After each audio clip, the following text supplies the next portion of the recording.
A perfect compliment to a Thanksgiving feast. No, not touche. Just some CFL football on TSN. An Eastern battle between the Alouettes and the Redblacks as Montreal hopes to move a step closer to the top of the division.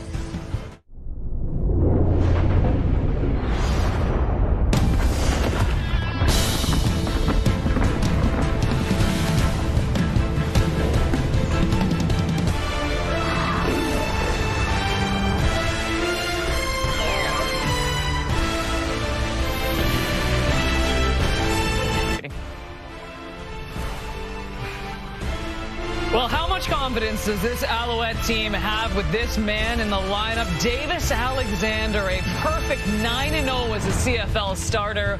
Will the run continue this afternoon? Now, Montreal couldn't be happier with their QB situation. It's not the same right now in the nation's capital. The Redblacks shutting down Drew Brown for the remainder of the season, turning to Dustin Crum for the rest of the way. Can he lead his team to victory and end the season on a high note? We know we're on a high note here. You know why? Because we've got a beautiful meal in front of us. And yes, we will be devouring this turkey as soon as we send it to Rod and Glenn. But first, Enoch Mwamba and Paul LaPolice to break everything down. Enoch, what are you watching for in this Eastern battle today? I'm looking to see if there's any possible way that Davis Alexander can improve. Because this game, let's be honest, for the Montreal Alouettes, it's not really about the Ottawa Redblacks. It's about themselves. It's about improvement and how much they could get themselves to optimal shape entering into the playoffs. He's been tremendous since he's gotten back.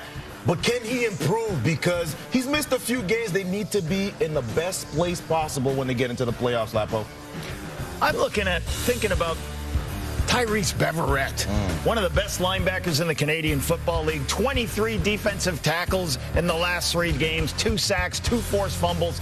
This guy is so fun to watch. And what I love about him, Enoch, started out as a special teams player in one organization, get opportunities, gets an opportunity to become a starter, and he has flourished since he's been in Montreal. One of the best players that I enjoy watching on a week-to-week basis, almost as much when I was watching draft film years ago of this little guy from St. X, this big linebacker named Mwamba. I said, we got to draft this guy. Couchy, wasn't Couchy? Yeah, you're right, it was Couchy. No, I was going to say, was it Couchy or was it Enoch? We'll find out. Any concern very quickly of a trap game today? We mentioned this between the Argos and the Rough Riders because that one ended up being a little bit closer than expected. Big-time trap game, Kate. This is the epitome of a trap game. And you look at the opportunity that the Montreal Alouettes have. You would have thought that after this week with the Hamilton Tiger Cats win, they would have had no more chances of ended up in the first. But they have an opportunity, and this is the game that they got to take seriously, and they have a chance. They do have a chance. And Montreal must have been watching that game saying, hey, look, we got to make sure we make our plays. Chance? Yeah. You're done now. Right. Enoch, you got to start eating here. I heard that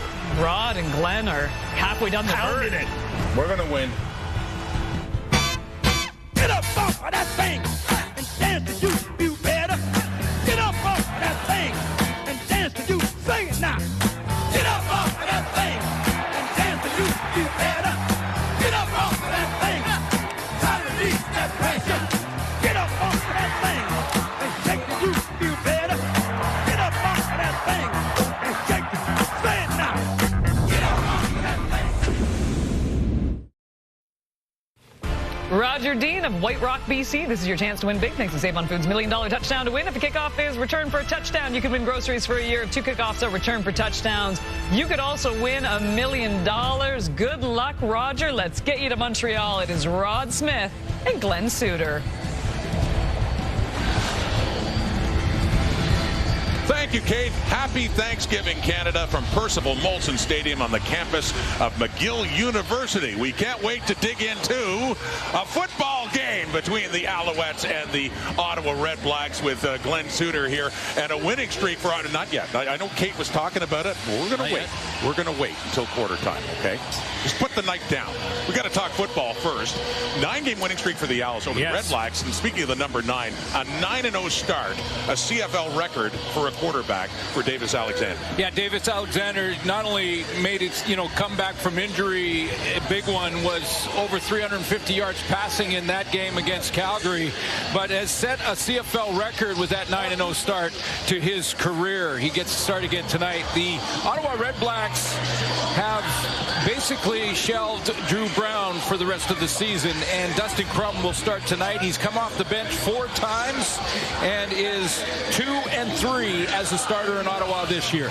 A difficult season for Bob Dice after making the playoffs a year ago. His first game as head coach of the Redblacks was 3 years ago in this Thanksgiving Day game, and Ottawa won that one. For Jason Moss, streaky season after the 5-game losing streak in August and early September. They have won 3 in a row, and he thinks this team is similar to the one that ran the table at the end and went all the way and won the Grey Cup in 2023. Montreal won the toss. Montreal wants the ball, and they get it started too after a shorter kickoff, and that return up across the Alouette 51. For Davis Alexander coming on 4-0 as a starter last year, filling in for Cody Fajardo. He's been hurt for part of this season, but 5-0 as his streak has been continuing. Yeah, when you look at the season, you know, first 2 games wins. He was the starter, got injured in the Edmonton game, missed a couple there, soft tissue injury in his hamstring, came back for the Argo game, led the team to a win there, and on late in that game in the 4th quarter, injured that hamstring again, missed a ton of games through that 5-game losing skid.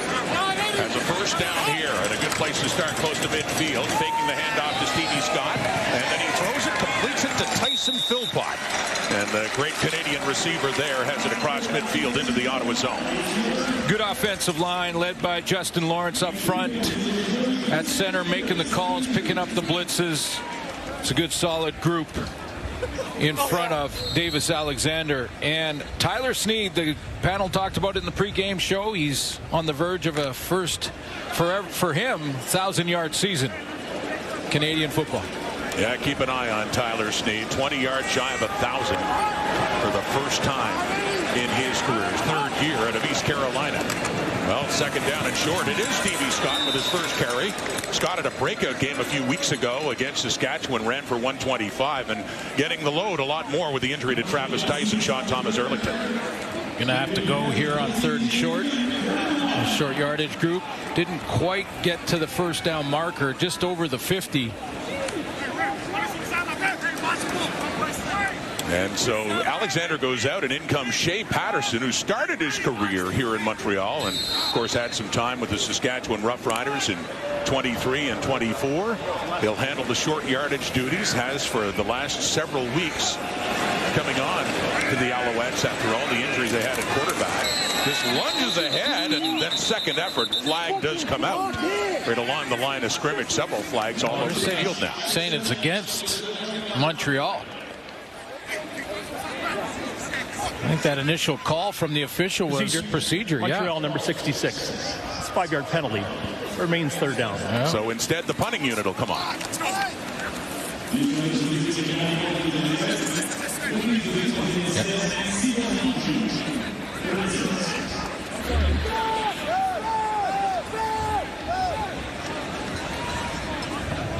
Pierre-Olivier Lestage was the guilty party on the procedure call and force Montreal to punt. Back for that punt, Darius Pickett and Khalil Pimpleton. Devontae Dedmon was supposed to return after several weeks away, but was a late scratch. Pimpleton has carried most of the load. It will be Pickett, though, who watches it hop, head into the end zone, and then makes a move for it and just takes a knee. A 58-yard punt from Joseph Zima.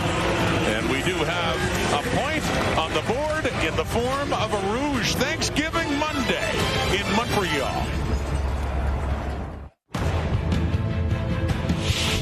CFL Thanksgiving Weekend on TSN is brought to you in part by WestJet. WestJet, the official airline of the CFL, and where your story takes off. Beautiful autumn day, isn't it? McGill University and Percival Molson Stadium. Dustin Crum making his 6th start of the season for Drew Brown has been shut down the rest of the way. And a quick toss inside, and on that sweep, Khalil Pimpleton. And picks up a few yards. Jeffrey Cantar-Coup, second-year linebacker, in on the tackle. Well, he's 2-3 this year, but hasn't been able to beat Montreal, though no Ottawa quarterback since back in 22 has been able to do that. And 5-14 as a starter in his career in Ottawa. know what he can do with his legs and running the ball. Can he become a real proficient passer? That's the question. That's one of the reasons he's starting here tonight. Bit of an audition continues for Dustin Crum.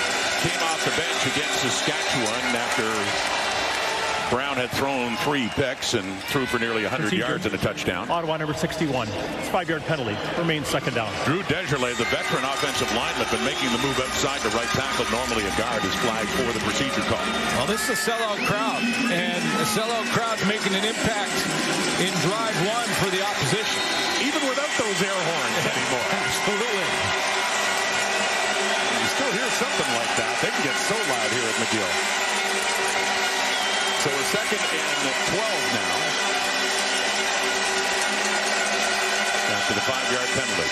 Throwing now. Dustin Crum.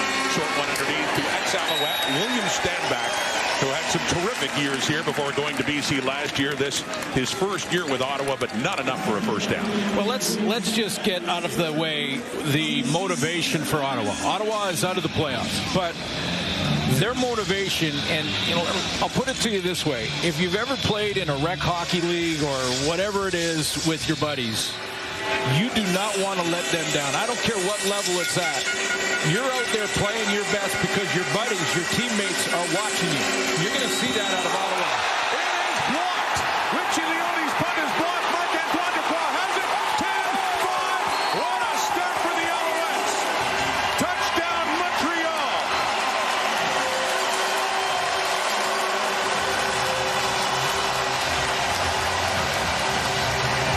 Well, they're going to have to compete from behind now. What a start on the teams to get this crowd in it.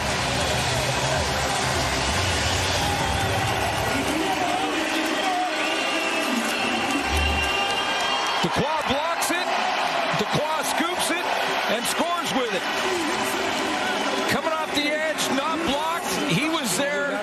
He could even hesitate. Kind of stopped his feet for 2 seconds and still got there to block it. Scoop and score. Well, when Jason Moss talks about this team right now being reminiscent of 23, number 24 was such a big part of their run to the Grey Cup and that victory, and a big play for him on teams for their safety, Marc-Antoine Dequoy, the point after by Jose Matos Diaz. Dequoy, the block, and as you say, scooped it up himself, took it in, and it's an 8-0 Alouette lead right out of the gate.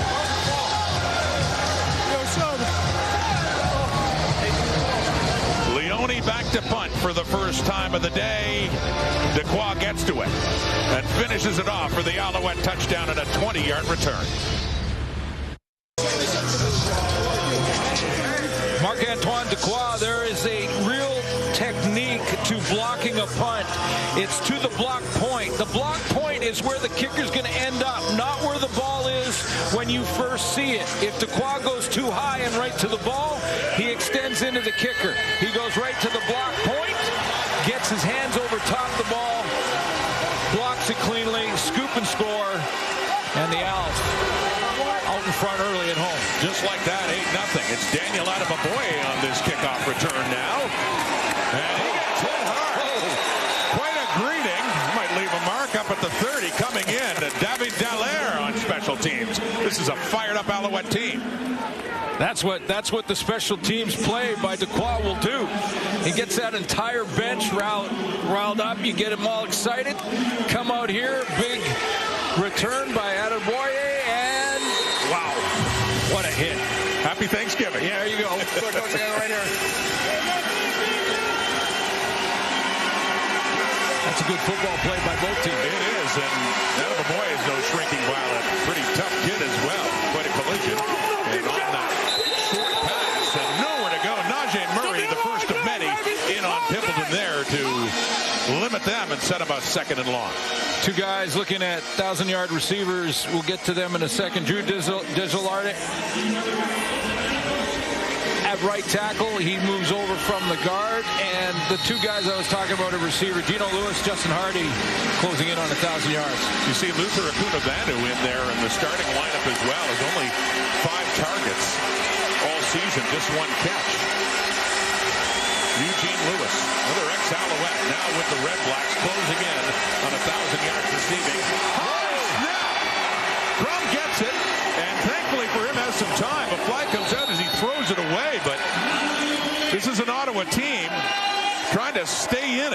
and play hard against these Alouettes, but it's been a disastrous start so far. Holding Ottawa number 51. Penalties decline. It's third down. Late holding call.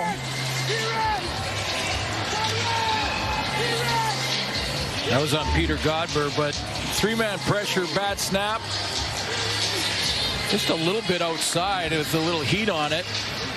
I thought there was a chance for Crum to make something happen and get out there by Isaac Adiemi-Berglund. Tracked him down. With James Fletcher injured, we've seen more of Tyson Philpott on the punt returns. Him and Snead. It's Philpott back for it, but a shorter punt Leone. Philpott finally does get it, but it'll be another good place to start after a 38-yard punt for Davis Alexander. Coming on now and starting near midfield, thanks to special teams. They already lead by a touchdown. It's an 8-0 score on this holiday Monday in Montreal.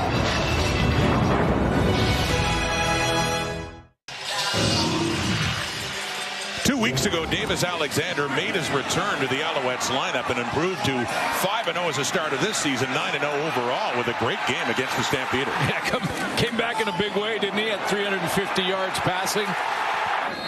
And just a different team when he's at the helm. Really has been. And working quickly, completes that one too, close to first down yardage. And the first catch of the afternoon for Austin Mack. Looks like enough to move the sticks. I mean, he's an outstanding athlete. And we've seen him move around and buy time in the pocket. He can also take off and run. Although probably a little more guarded in that with his injury situation this season. But great accuracy, timing on the delivery. Process speed is there.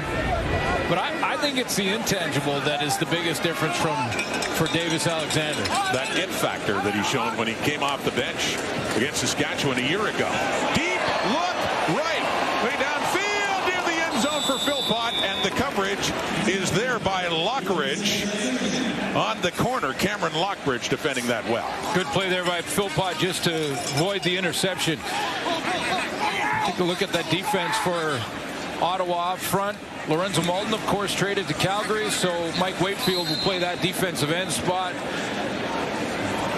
Down the stretch here, another great season for Darius Pickett, even though this team will not make the playoffs. And then in the secondary, C.J. Colton leads their team in interceptions with 3. So after taking that deep shot, it's a 2nd down and 10 now for Alexander. The Alouettes, pressure coming. Tries to avoid it. Gets away from Aboko. Throws on the move. End zone look again, and the coverage is there. Intended for Mack. And it's C.J. Colton coming in. As back-to-back deep passes by Alexander both end up falling incomplete. 3rd down. Yeah, C.J. Colton, first couple of games was tested. Came up with an interception early in his journey and has been one of the consistent performers in that secondary. There's been a lot of change back there for Ottawa this year. Colton has been the consistent corner up back there making plays. Right on that boundary corner. So it's a 3rd and 10. Jose Maltos Dios will try one now from the 54-yard line. And it is perfect. 3 more on the board for the Alouettes. Follow up the special teams touchdown at a great place to start. And didn't need much to get close enough for a field goal by Maltos Dios to increase the lead to 11.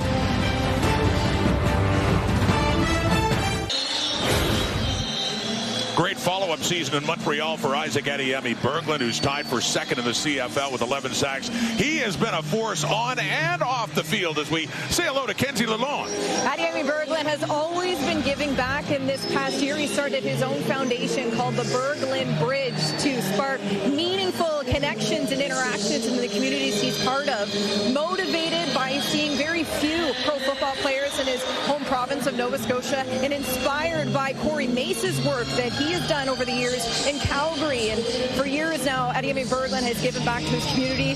And just a few weeks ago, he was grocery shopping and he met the Louis-Philippe Perret Grenadiers, who were at the grocery store packing groceries for their local community in Chateauguay. And so Adiemi-Berglund sparked up a conversation with them, wound up joining them the following week to be part of a food drive, and then of course gave one of his very passionate pregame speeches to the Grenadiers before before one of the regular season games.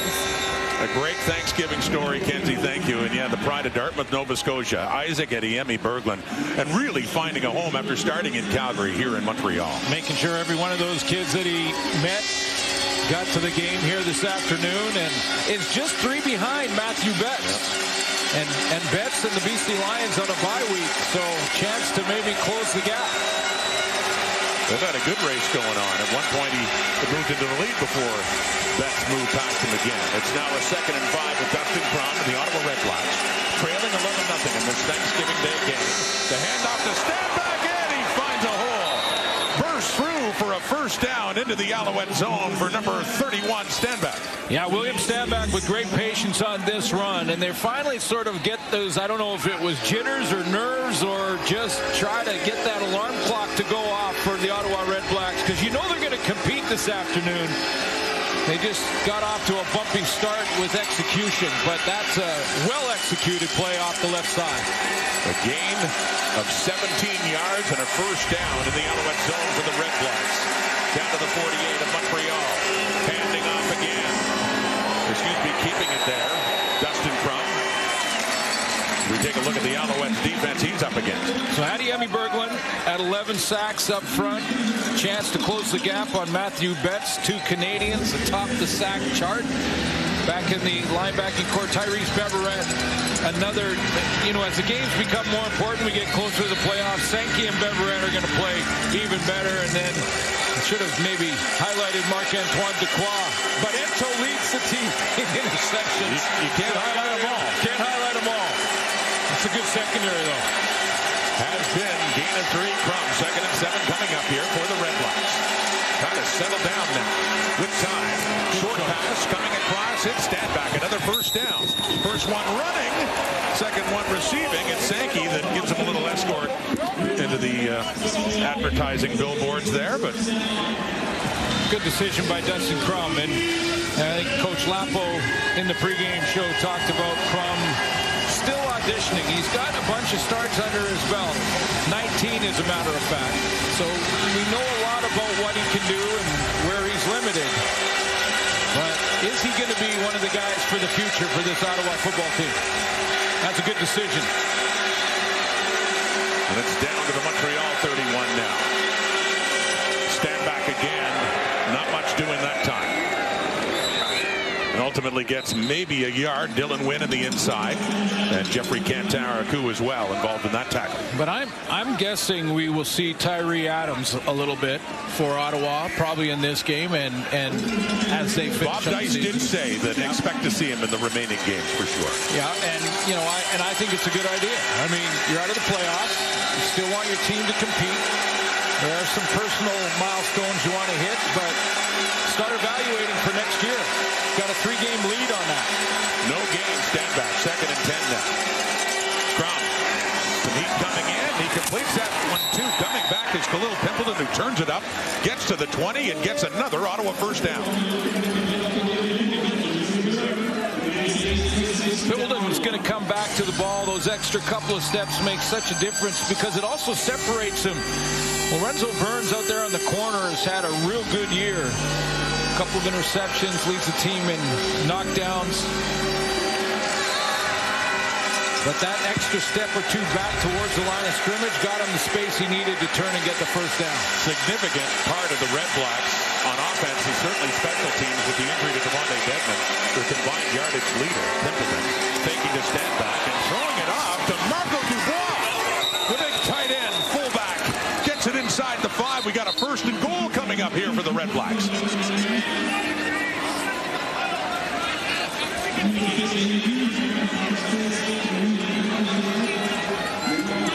Well, to say Dubois has been used sparingly is an understatement because he's going to shoot out that left side of the formation, standing right in there beside Dustin Crum. And Crum sees him push to the flat, gives him the ball early enough that he can turn, get his shoulders square, and head for that end zone.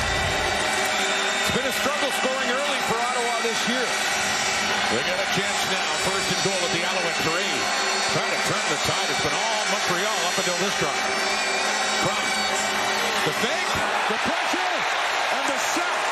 And it's Dequoy coming in again to finish block earlier in the punt and scored the touchdown, and he gets the sack there to force a second and much longer, still second and goal. Well, defense like this down in this area of the field does two things. One, if there's any type of play action fake and the quarterback decides to keep it, Najee Murray also right there to flush Crum up into the hands of Dequoy, but it also takes away all the run gaps if you blitz like that. So they mark the ball at the 9. It's a second and goal just inside the 10 for the Redblacks.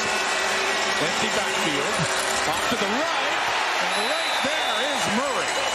There's strong side linebacker on Braylon Addison, timing it up perfectly, right at the catch, took him down.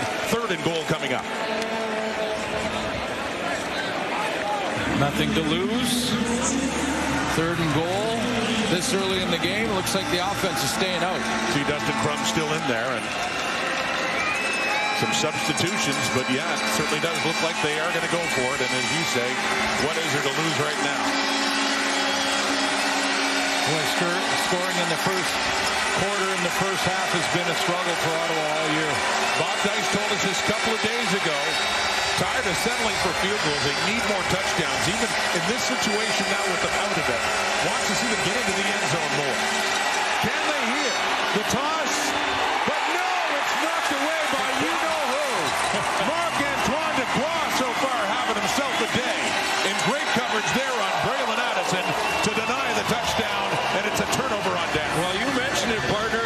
It feels like 23 with Marc-Antoine Dequoy making the plays he's making. He's right in the middle of your screen tracking this, and then he's going to just open up and fly to this football and cut underneath it with confidence. Braylon Addison was the intended target. Pressure coming, forces an early throw from Crum, but look at this play. Great confidence, and uses the left hand to not grab Addison, possibly draw a flag. So he's got a knockdown, he's got a sack, he's got a block punt, he's got a touchdown as well on that block. Marc-Antoine Dequoy. Owls offense taking over. Alexander, and going head over heels there is David Dallaire. Knocked down there by C.J. Coleman.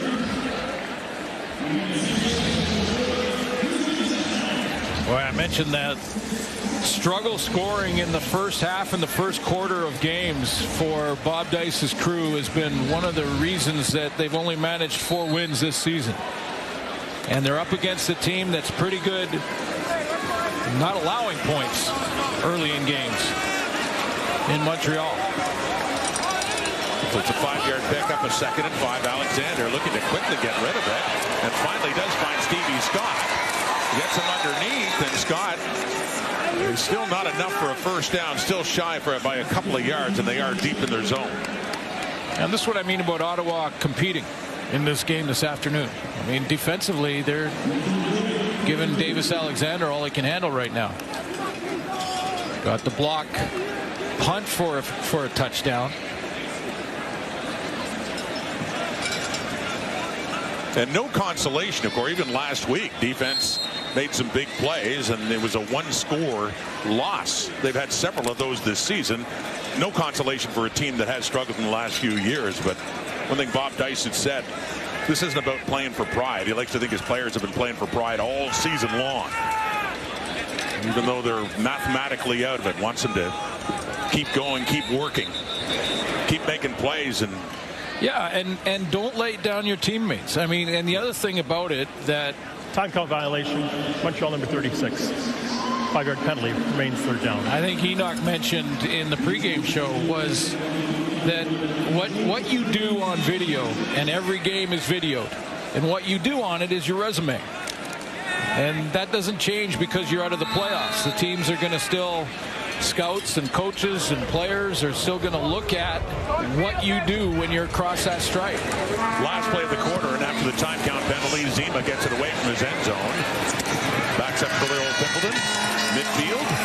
Oh, he finds some room. Dangerous returner, and finally is chased out of bounds in the Alouette zone. So Ottawa starts from a good place, got down to the 5, but just couldn't get it into the end zone. It's the block punt. It's special teams making the biggest difference now. Alouettes lead to the first 15. 11-0 over Ottawa. Get your carving knife ready.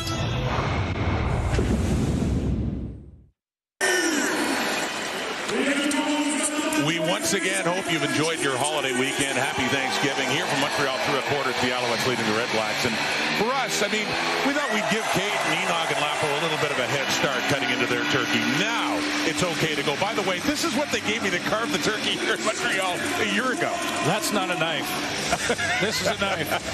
Here, let me get this thing started. We'll get a little white meat right off the side here. Okay. Oh yeah, baby. Yeah. All right. You get that started. Thank you very much. Nice. Oh, look at that. This is outstanding. Happy Thanksgiving across the country. I'll just get this cut up. Oh, and by the way, I know he's not on the panel right now, but we'll save that for Milt. We're going to give that Milt, and, you know, he can have one of these, too. I don't know what that is. So he can enjoy his Thanksgiving as well. Yeah, exactly. I don't know about Enoch and Lapo. It might be... No. Game is on again. Didn't duck with my mouth full. That one high. And a flag comes out. The intended target is Eugene Lewis with Lorenzo Burns right there on him. And some interference here. Not sure if it was offensive or defensive. Mentioned Geno Lewis looking at another 1,000-yard season. They're picking that up. That's great. You know, which for most guys in the league is an excellent season when you get 2,000 yards. I think for Geno, though, it's an off season. Yeah, well, he had over 1,300 his best season with Montreal, with the Alouettes, still waiting on confirmation against... Pass interference. Montreal number 20. It's not about a first down. The PI against the Alouettes as announced by the referee, Tim Croker. Yeah, I mean, that's out on the outside, and you know, they moved him around a ton, played him in different spots. He runs the curl, deep curl there, and you see there's sort of a half tackle well before the ball arrived.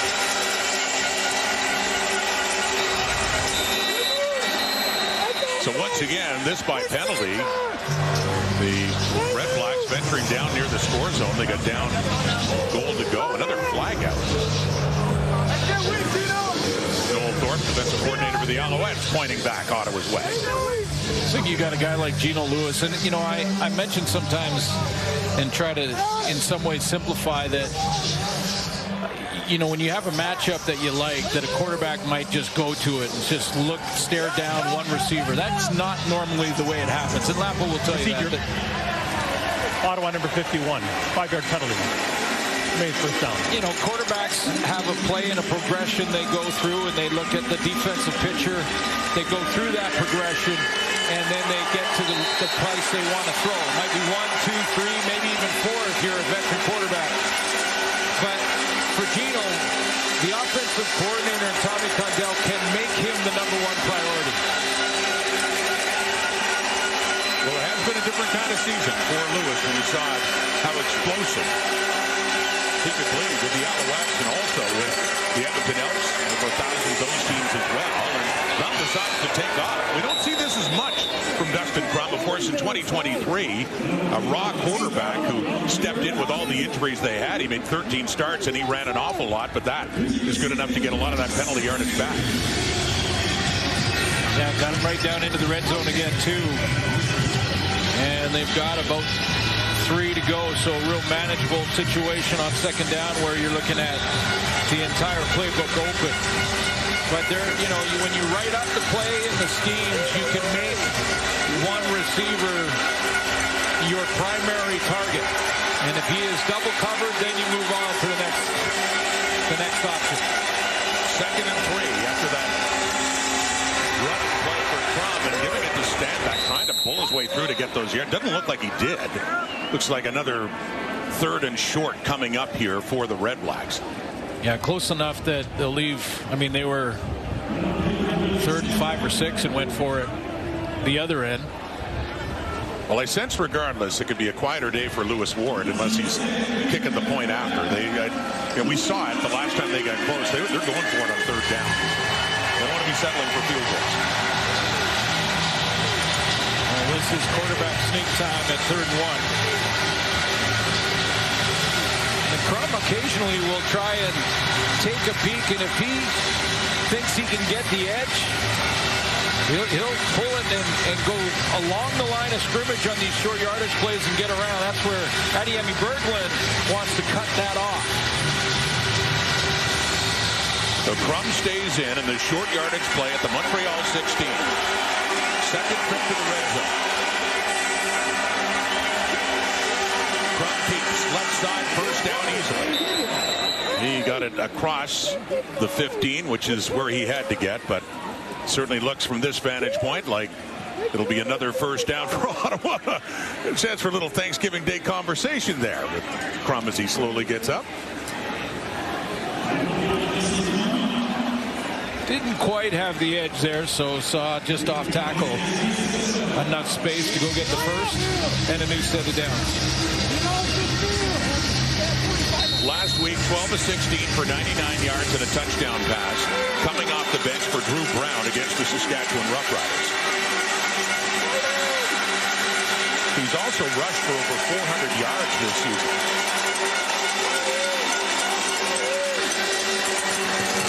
Stand back, breaks loose, left side, gets the edge, fire to the pylon, and they say no touchdown, but close. Down for a first and goal again coming up. Stand back. It's like he was saying, I thought I got that to the pylon in time for a touchdown. Well, the replay center will automatically look at it. Potential scores or scores are automatically reviewed, so they're looking at it in real time. We'll see if the ball Previous play is under review by the replay center. There you go. They'll see if the ball does cross the plane. That looks like a touchdown. I don't think his knee touched. He was in the air. The ball crosses the plane or touches that corner cone. It's ruled a touchdown. Here's a better angle at it. Well, unless with the hand going down before the ball at the pylon, I don't know if that's what they're looking at, but it sure looked like he got in.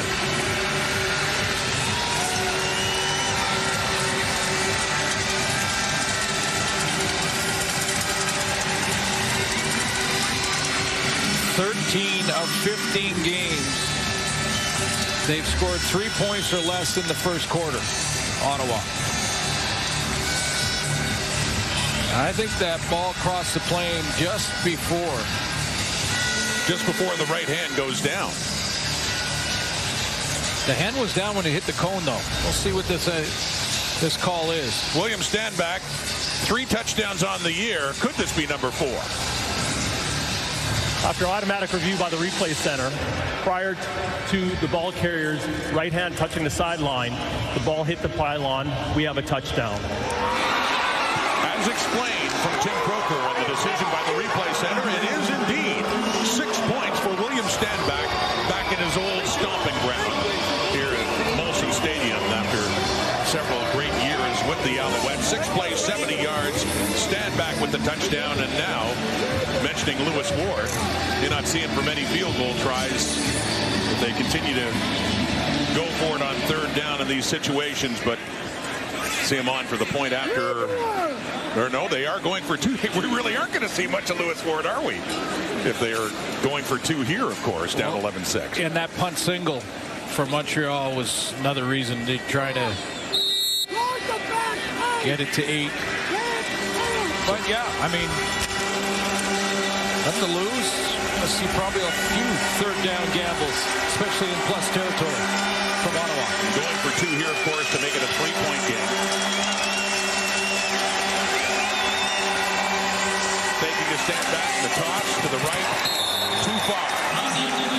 And that was intended for Braylon Addison, so the 2-point conversion fails, but Ottawa does get on the board. William Stanback against his old team just hits the pylon in time. 6 points.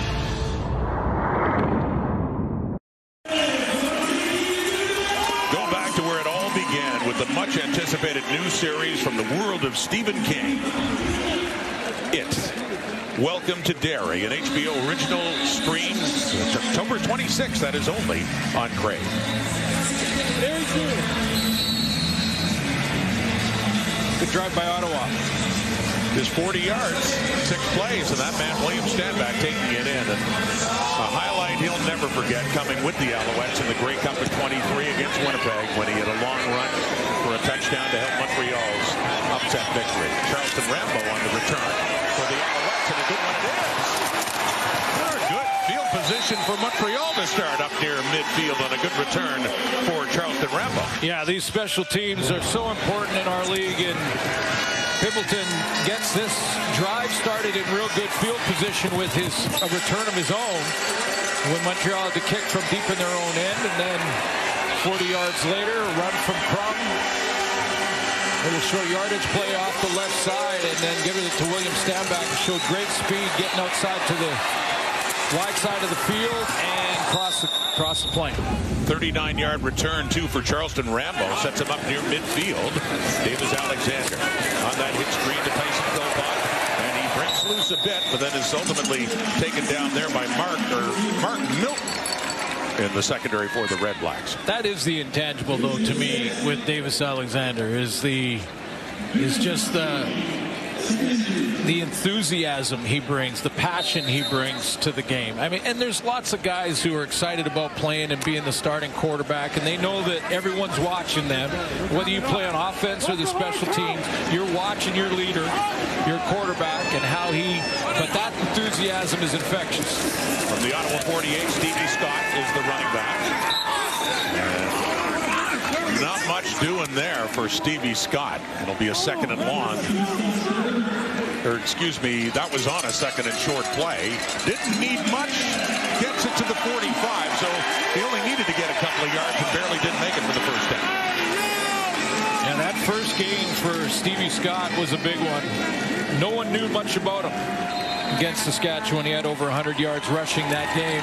Kind of surprised everybody, but we've got the scouting report on him now.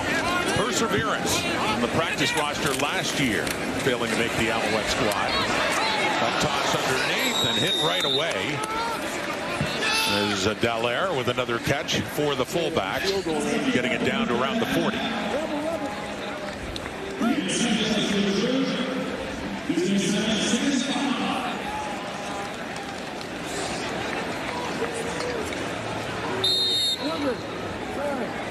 This is part one of a home-and-home series between these two. Their first game in 4 months, by the way. They met back in June 13th in Ottawa.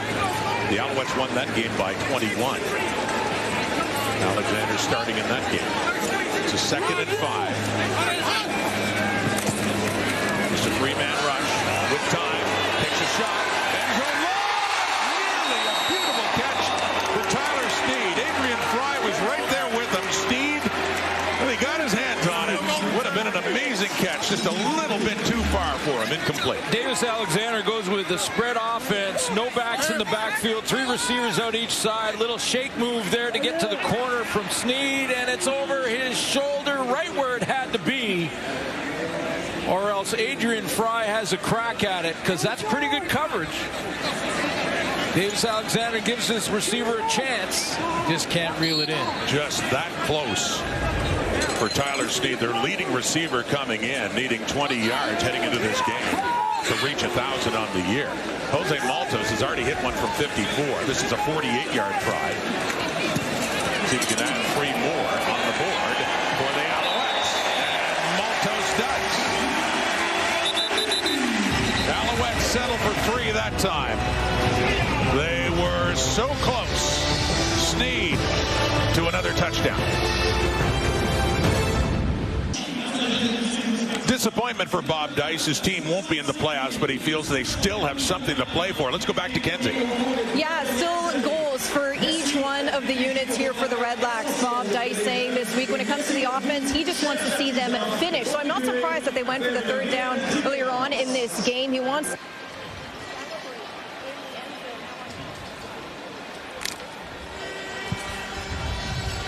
Whoop, little mic difficulty there for Kenzie. We have the offensive goal.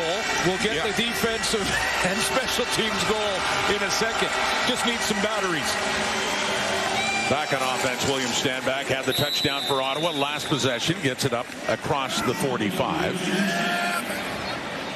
It's a gain of 5 for Stanback.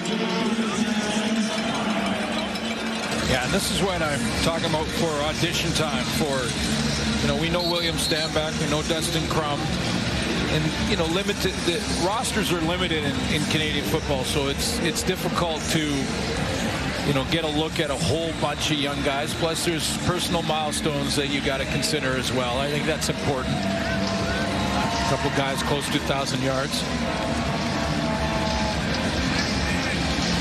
An injured Redblack down on the field. Ottawa football halfway through the second quarter. 14-6 Alouettes. We'll be back. Back in Montreal and back to Kenzie and Bob Dice. Kenzie, we lost you for a moment. We got the point about offense, but complete your thought now. Yeah, so we talked a little about the goals Bob Dice wants to see on offense. Defensively speaking, he feels this is where he sees the most growth, so he wants to keep this group moving forward in this game. Now, when it comes to special teams, this is where he wants to see the most physical of all three units. Bob Dice all about the big four. They'll have to shake off that block punt from earlier on in this game. Really thinks this can be a clear objective for this group today, being key on special teams. Well, the offense back in the field now in a 2nd and 5, and Crum taking the handoff, takes off. Dustin Crum running. Josh Archibald in there to finish things off across midfield. We do have a flag coming out as well.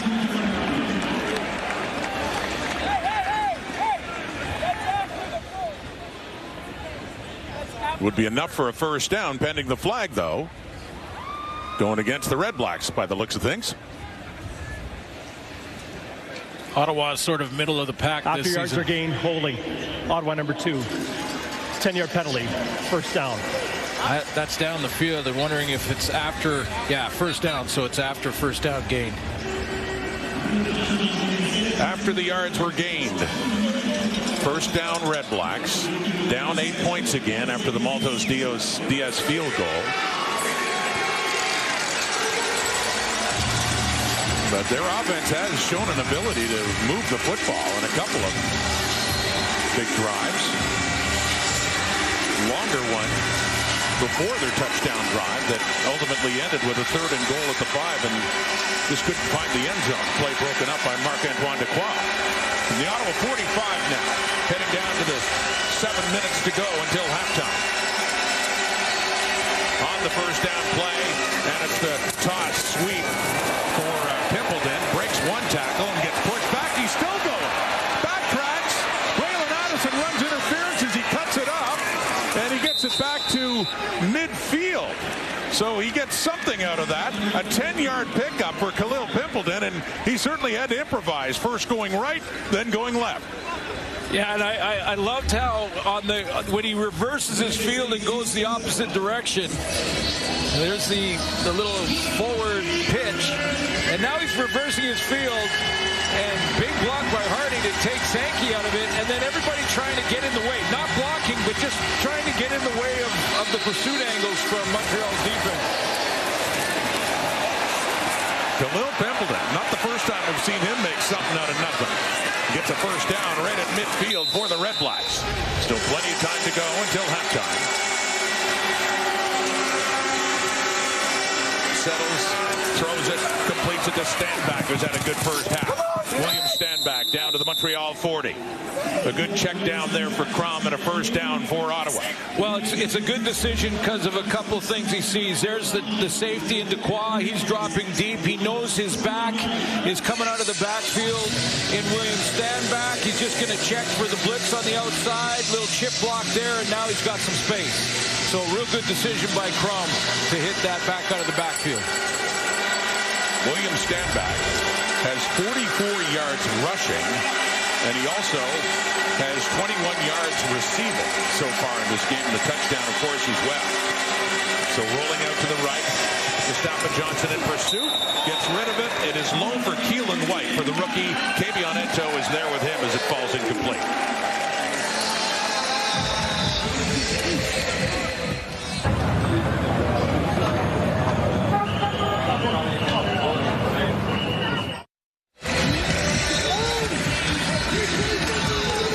Smith, Glenn Suter, Ken Kenzie Lalonde here on a holiday Monday in Montreal. Thanksgiving game between the Redblacks and the Alouettes. Montreal, well, they could still dream of finishing first. It's possible with Hamilton losing to Calgary in the weekend, but a lot has to happen. The magic number is 1. The Alouettes have to win today. If they don't, they'll be locked into second place and host the East semifinal. That's Keelan White. So Crum goes right back to him on that second down play. Shy of a first, they had to get down to the 29. Been watching that Ottawa offensive line. They've had to make some changes up front. Move Sam Carson over to guard and Drew Desjardins to tackle. And I promise not to say his name with turkey in my mouth anymore, but he's working on Eddie Berglund off the edge. And it's been a quiet first half for Eddie Berglund. 11 sacks on the season. And they've been keeping him away from Dustin Crum so far. Well, we are seeing Lewis Ward coming up now, Suits, for a field goal try on this 3rd and 3. 32, a 41. He puts it down just inside the 40. Lewis Ward. And 3 more on the board. Well, recently, the CFL released the names of the nominees for the Jake Goddard Veterans Award, recognizing a Canadian CFL player who best demonstrates the attributes of Canada's veterans: strength, perseverance, courage, comradeship, and contribution to Canadian community. Yeah, and I'm a little biased in this one because I've been involved with it for a lot of years, but I really believe one of the most prestigious, if not the most prestigious award to win on awards night is the Jack Goddard Award, because our veterans so important, especially now, today's climate in the world. And thank you very much for your service to all our men and women in the armed forces. And that's caught by Philpott. Named, of course, after Jake Goddard, the former commissioner of the CFL. Yeah. And, of course, remembered, too, for his service in the military for Canada. And how about some of the names on that list this year? Just outstanding nominees. Jeffrey Canton-Arcou here, I think, is a starter in the league. He's a rotation player in Montreal because of their personnel, but he's a starter. 1,000-yard receiver in Keandre Smith. You've got that's Grady Oliveira, who is still saving puppies. Yeah. And as mentioned, I mean, we talk about their on-field accomplishments, and rightfully so, but this one is about so much more, which makes it special. Everything they do off the field as well, and the kind of attitude that they have when they do play the game. Yeah, and all the work they do in the community, and we probably don't talk about it enough, about how much CFL football players are in the communities and helping youth. And, well, we saw Kenzie talked about it with Eddie Berglund, and just spontaneously bringing an entire football team to the game. On that 2nd and 2, and throw it, deep, got him inside the 5, and then reaching for the end zone. Touchdown, Austin Mack. He was down, he wasn't touched, lunged it across for 6 more points for the Alouettes.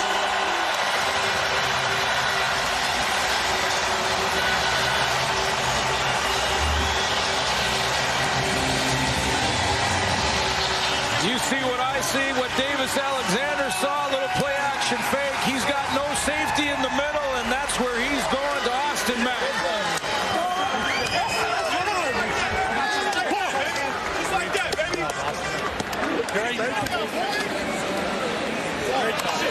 No touchdown by contact, and stretches across. Heads up play while he's down, Austin Mack, and that is for his first touchdown of the season. And what a time to get it to late in the first half. Under 3 minutes to go. Maltos Diaz with the point after. And the Alouettes open up a 21-9 lead. Davis Alexander. Downfield, finds his receiver, Mack open, who lunges across for the touchdown. Coming up at halftime, Enoch will give love to the Montreal defense. Lapo will give love to William Stanback. But most importantly, we are absolutely destroying Rotting Glen in the turkey-eating contest. Down to the bones, gentlemen. Good job, bones. Rennie. Gotta catch up. It's all you, Rennie.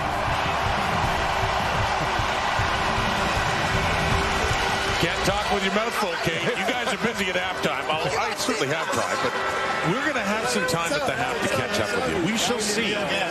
Still plenty of time. I'm still carving over here. You still are. We're getting ready for halftime in a different sort of way, Kate Burnett. It's a difficult job to do when you're eating turkey at the same time. So try to pace ourselves here. You'll be carving it up at halftime. Here's Khalil Templeton. And up across the 36 now after that touchdown pass from Davis Alexander to Austin Mack. 47 yards as he lunged across. And yeah, Mack, remember him in his first year out of Ohio State with the Alouettes in 2023 and a big part of their run to a Grey Cup title. Yeah, it's been an up and down season for Austin Mack, on and off the injured list. And that's probably one of the reasons he secured that catch the way he did on the deep ball. I mean, that wasn't a nonchalant grab it and walk in. That was, I'm going to make sure I hang on to this thing, goes down and then stretches across the goal line. I remember a certain one-handed catch in the Grey Cup a couple of years ago from Cody Fajardo. Ottawa football again. The fake and then off to Keelan White. Nice catch and a turnaround to pick up a few more yards to set up a second and short. Still 2.5 minutes to go till halftime. See if the Redblacks can work it closer again. This is a really good catch, and Keelan White has had an excellent season. Rookie year for Keelan White, you know, and the first thing for him is to prove that he can be reliable. He can be trusted by the coaching staff. He can be trusted by a starting quarterback. He has done that this season. Good energy from the sellout crowd. Pressure coming, knocked down at the line of scrimmage. Darnell Sankey coming in, getting his hands up and knocking that one away from Dustin Crum, and a 3rd and 3 coming up. I think about that 23 season for Montreal. I think about Sankey too. And, you know, just a guy who is going to be the guy who gives that pregame speech in a key time. Now he's not blocked there, and a little bit of a delayed blitz. Offensive line not quite picking up that blitz, but they've got some jump in their step on defense for sure. They never lost a game in 23 after they added Sankey to the lineup. Went on a run of 8 straight wins. So they punt.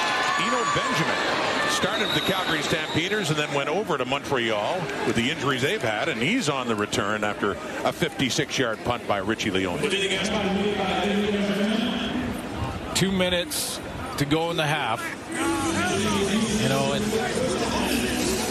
better not go to sleep on Davis Alexander. I don't think he's going to be getting conservative all of a sudden with this lead going in at halftime. See his numbers so far, and impressive numbers against Calgary 2 weeks ago.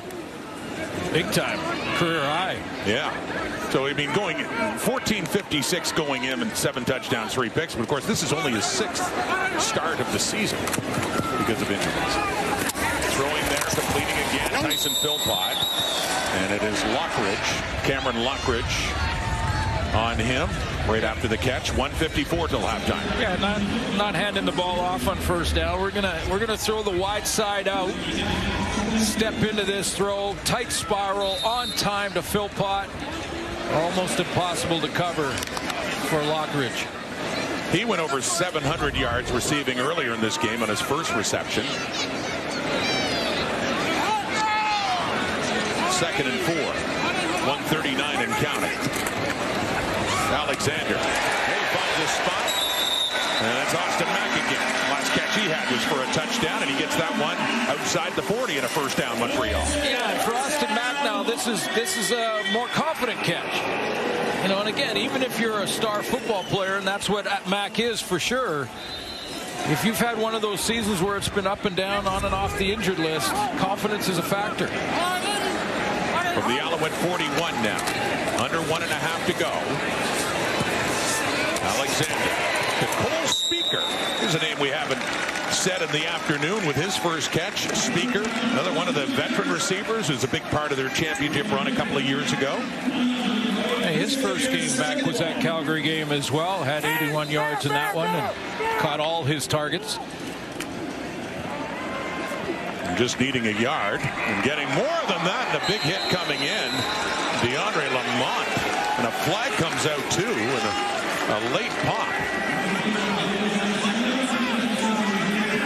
See what the flag is, but I didn't hear a whistle when Lamont came down. Wasn't Davis Alexander still trying to gain yards? Well, he's still up. He's still up, trying to gain yards, and then pow. And his shoulder coming in on the helmet, and the helmet comes off, and that's when the flag came out, and DeAndre Lamont. Well, I also wonder about There's no infraction on the play. First down. Yeah, so Alexander was trying to get, he doesn't have the same protection that he would have in the pocket for those kind of hits. He's now a running back and was still trying to gain yards. Well, it was a 2nd and 1, and all that fighting for more yardage came after he'd already had the first down. So he takes that hit, stays in, cross midfield, the 54, 21-9 lead. We're under a minute to go till halftime. Throwing quickly to the right, complete to Stevie Scott, and he turns it upfield and gets a couple more yards. Darius Pickett in on the tackle. Javon Santos knocks 2. I'm a little surprised just by his demeanor right now that he's in the game. It was a hard hit he took to the head with his shoulder. I'm a little surprised that he's still in the game, that the spotters haven't taken him out to take a look. 2nd and 3, and no first down rush there as the Redblacks are on it. Pushing Scott back. Let's take another look at that hit. Well, DeAndre Lamont coming in on Alexander. Yeah, with Lamont in this hit, here he continues to get yards, and then right there.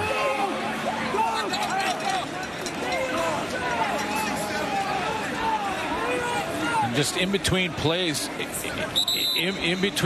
he's still trying to gather himself. And timeout. I think they're going to take him out now. Well, and they were bringing Shea Patterson on as well, with this being a 3rd and a yard. But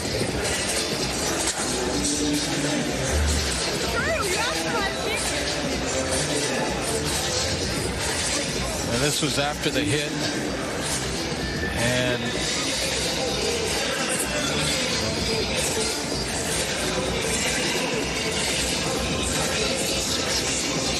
of course he wants to play. He's just trying to gather himself, but this is the new protocol. And you expect that kind of attitude from a competitive player that never wants to come out of the game, and it's up to the Alouettes to get him out for a while and make sure he's okay. So Shea Patterson is in. It's a 3rd and 2. Patterson has been handling the short yardage situations anyway. Trying to draw them off. Needed to snap it.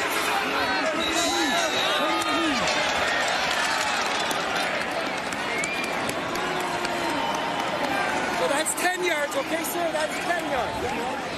Time count violation. Montreal number 7. It's a 10-yard penalty. Remains third down.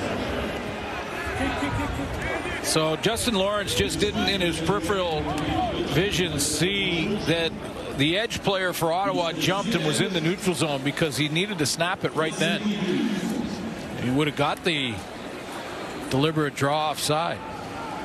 They'd have been in the range of a long field goal try by Maltos Diaz, who's 7 for 8 from 50 plus. I mean, distance not really a problem for him. Instead, though, the penalty pushes him back. Joseph Zima to punt it away, standing at his 40. Just a half a minute to go until halftime now. And Ottawa to get the ball back. Hello, Pimpleton settles just inside the 15 and works it up just shy of the 20 after a 42-yard punt by Zima. 27 seconds to go until halftime.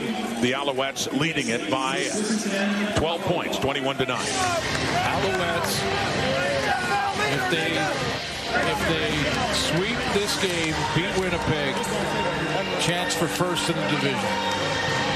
I mean, that's what's on the stake for what's on the plate for the Montreal Alouettes. The Ottawa Redblacks, I say you take a shot down the field right here. Yeah. Nothing to lose, right? Why not? Yeah.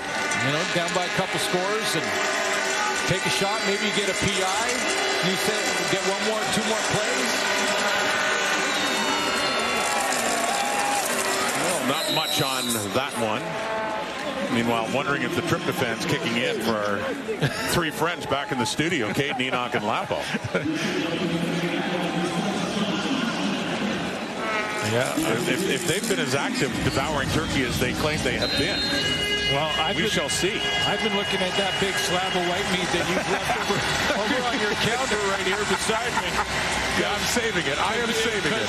If you don't claim that pretty soon, I'm going to reach over and grab it.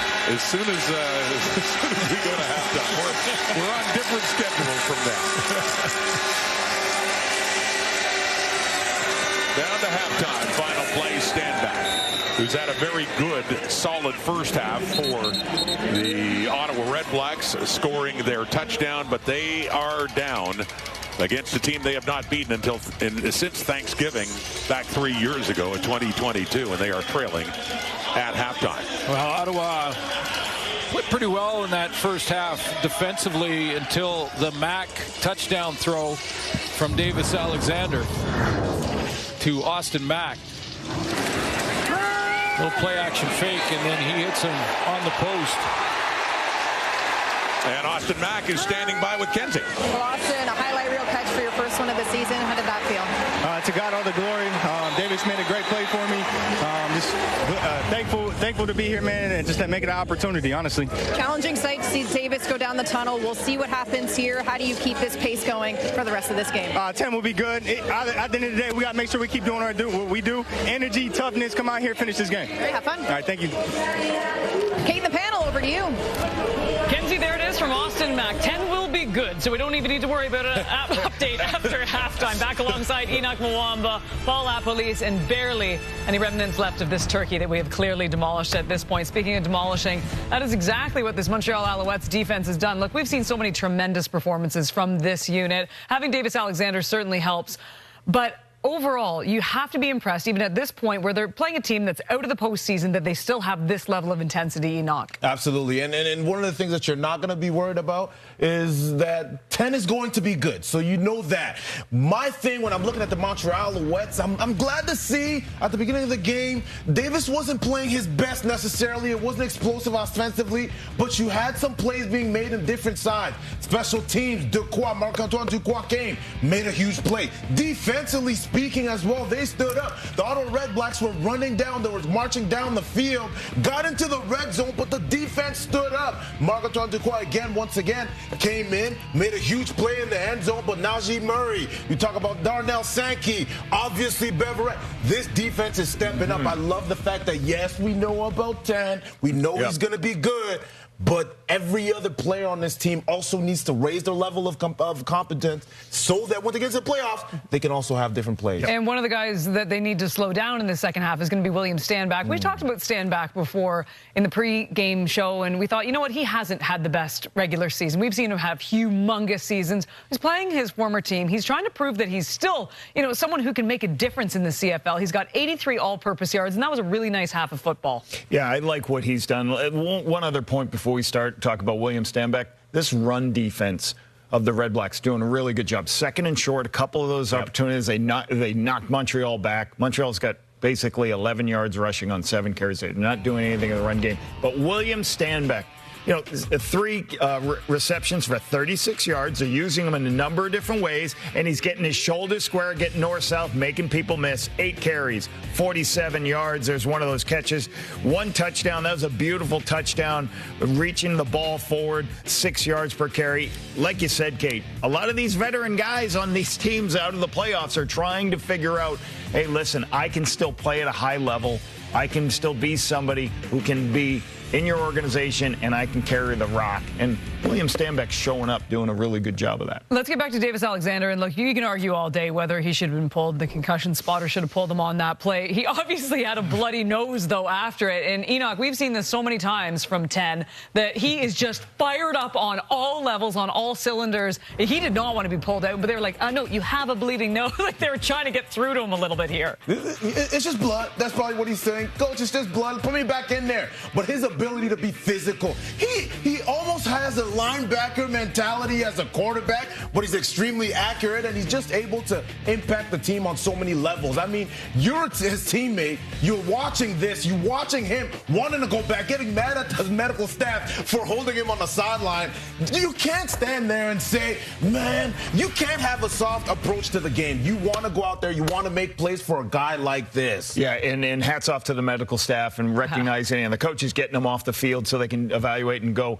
And everyone talks about how everybody loves Davis Alexander in that building and want to play for him, and that's why they moved on from other people. It's because of plays like that. Agreed. When other players see you laying it on the line for your teammates every single play, that energizes everybody and say, I want to follow that individual. That's my alpha male leader. And that's what he does a great job. I give kudos to the medical staff, too. They're like, gee, we're totally great with your energy, but just let us take care of the blood, and then you can get back out there. 21-9, much more coming up right after this.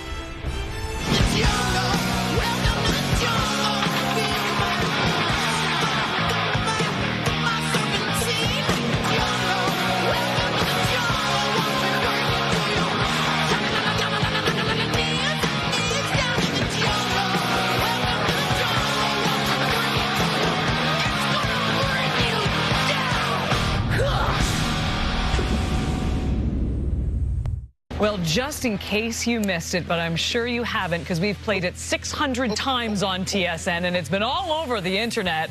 Ontario Wilson, that is the play of the year. The way he kept that ball in play and then had the awareness to grab it and get underneath it. I mean, I don't see how that doesn't win play of the year. I personally don't. I know we've had some great stuff, and you're going to argue it right now, but for me, that is number one. That was an amazing play. Is that the play of the year? Yes. What do you think? The answer's yes. All right, I'll go with a different one. I got a different one. All right, we ready? Ready. Kenny Lawler.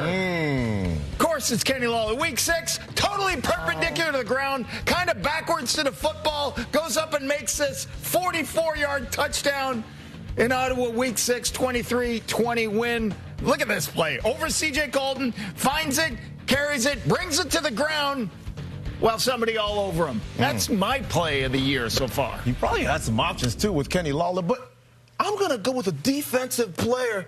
Let's go to week 8. Of course you are. BC Lions versus Ticats. Bo Levi Mitchell launches it up to Larry Orange. And guess who shows up? Robert Carter Jr. I mean, have you ever seen anything better than this? Oh, well, he has done something similar in the past, and he does it again this year. I don't know if you could ever top this. Ontario Wilson, that was a great catch. It was great focus, but he didn't have to tip it at all.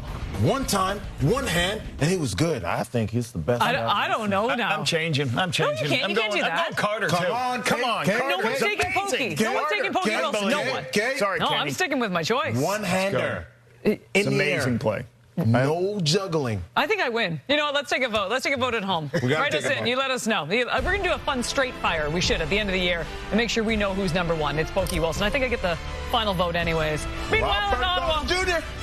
Ottawa taking on Montreal. We'll get you back to Montreal. We've got a 21-9 football game. Back to Glenn Suter and Rod after this. Halftime Thanksgiving Monday in Montreal. The Alouettes leading 21-9. A look at your WestJet halftime stats. And for Ottawa, some encouragement on offense, the ability to move the football, and they ultimately got a touchdown as well from William Stanback with a productive first half. And standing by now with Kenzie. Will, and speaking with head coach Bob Dice this week, he said he wanted to see this offense finish, score some points in the red zone. How does your touchdown help to fuel this offense moving forward? Just trying to bring a spark to the guys up front, building that confidence, in each one of us. Just trying to get it going so we can punch it in the end zone and come away with a win. Next time you're in the red zone, any adjustments you want to see as a group?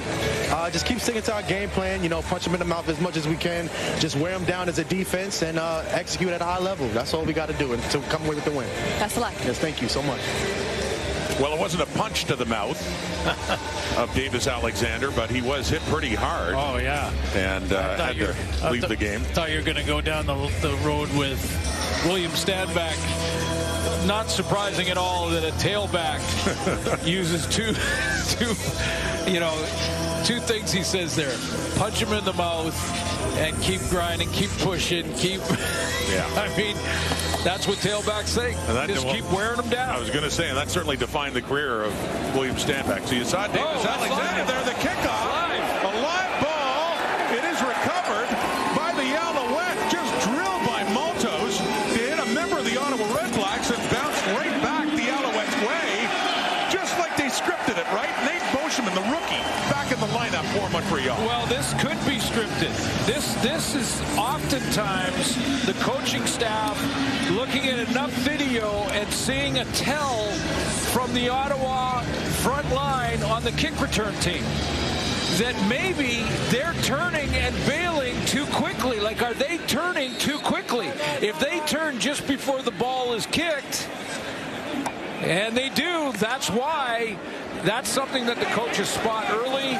They game plan for it, and they try to drill one of those first front guys in the kick return team. That was Zachary Fillion, who was inserted back in the Ottawa lineup, and it was hit there, and it came back to the Alouettes get the football.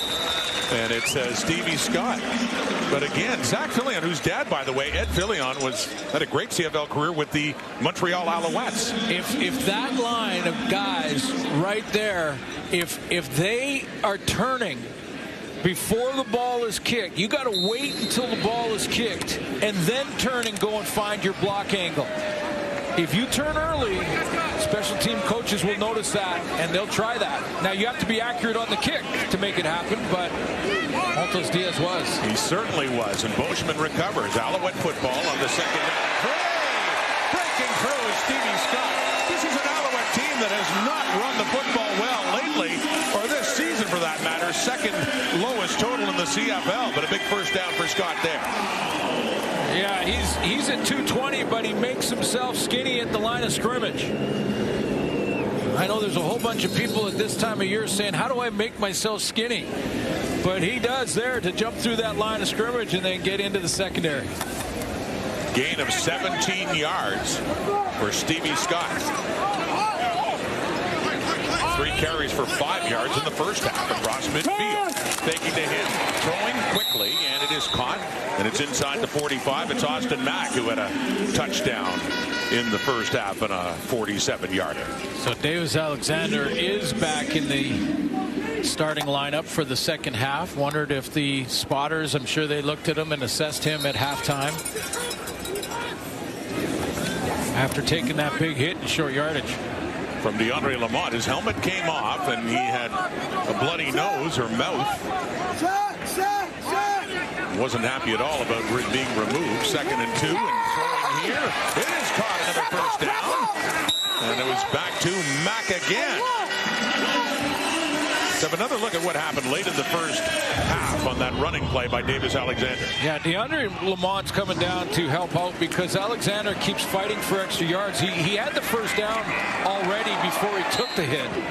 But because he kept fighting, he was being pushed by Scott, the tailback from behind, and then there was blood coming out, and he was unhappy about having to leave the game, of course.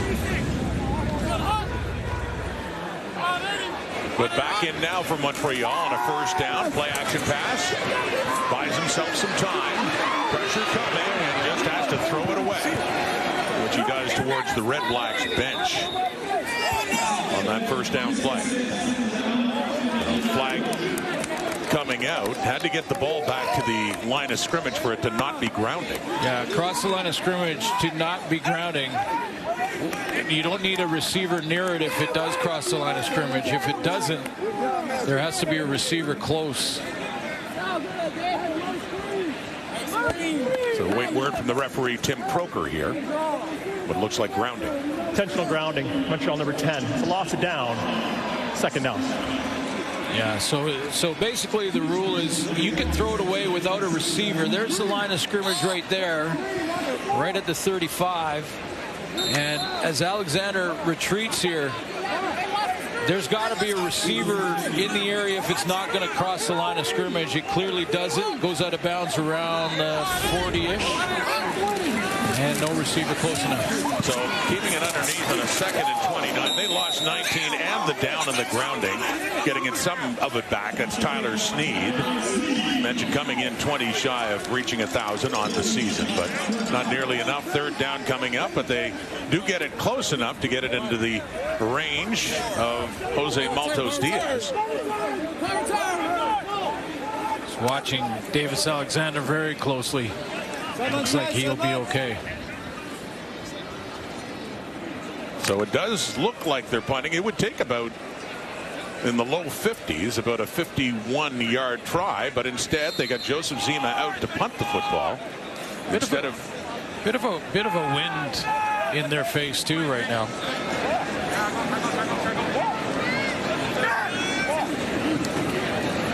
Looking for field position here on that punt by Zima, and Pimpleton takes it as he's going out of bounds. So job well done by Zima. 35-yard punt. Redblacks have the ball, down 12, 3rd quarter.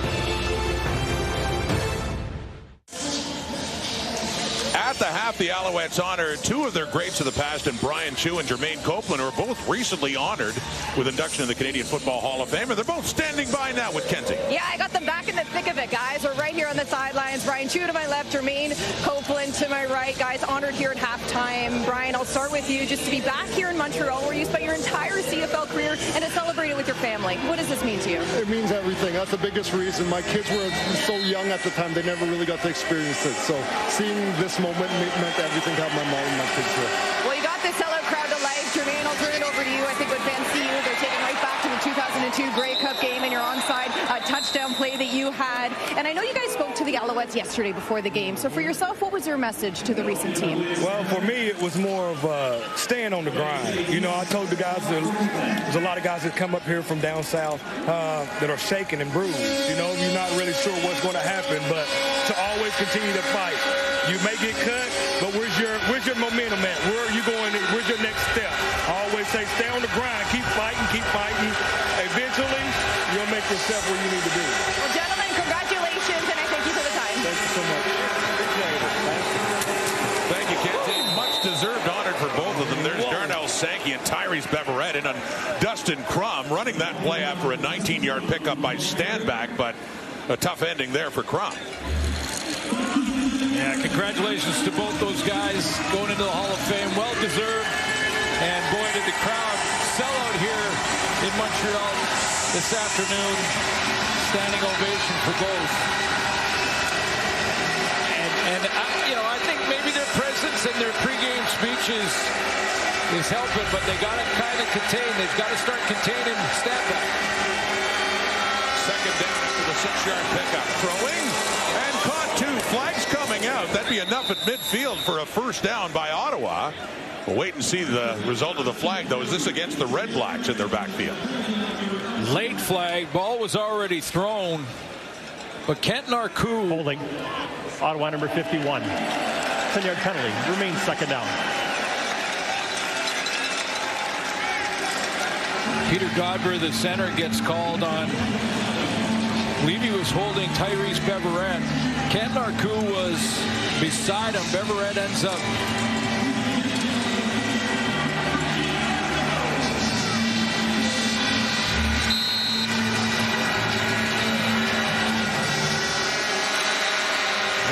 It's not immediately. It's right there. Beverette comes on a stunt. You can see him grab his shoulder pads and turn him around. So it takes him back to a 2nd and long for Crum. Trying to find a receiver. Still can't. He's running around. Being chased down by Sankey, who gets it. Good play in the open field by the veteran middle linebacker of the Alouettes, Darnell Sankey, who's forced Ottawa to punt.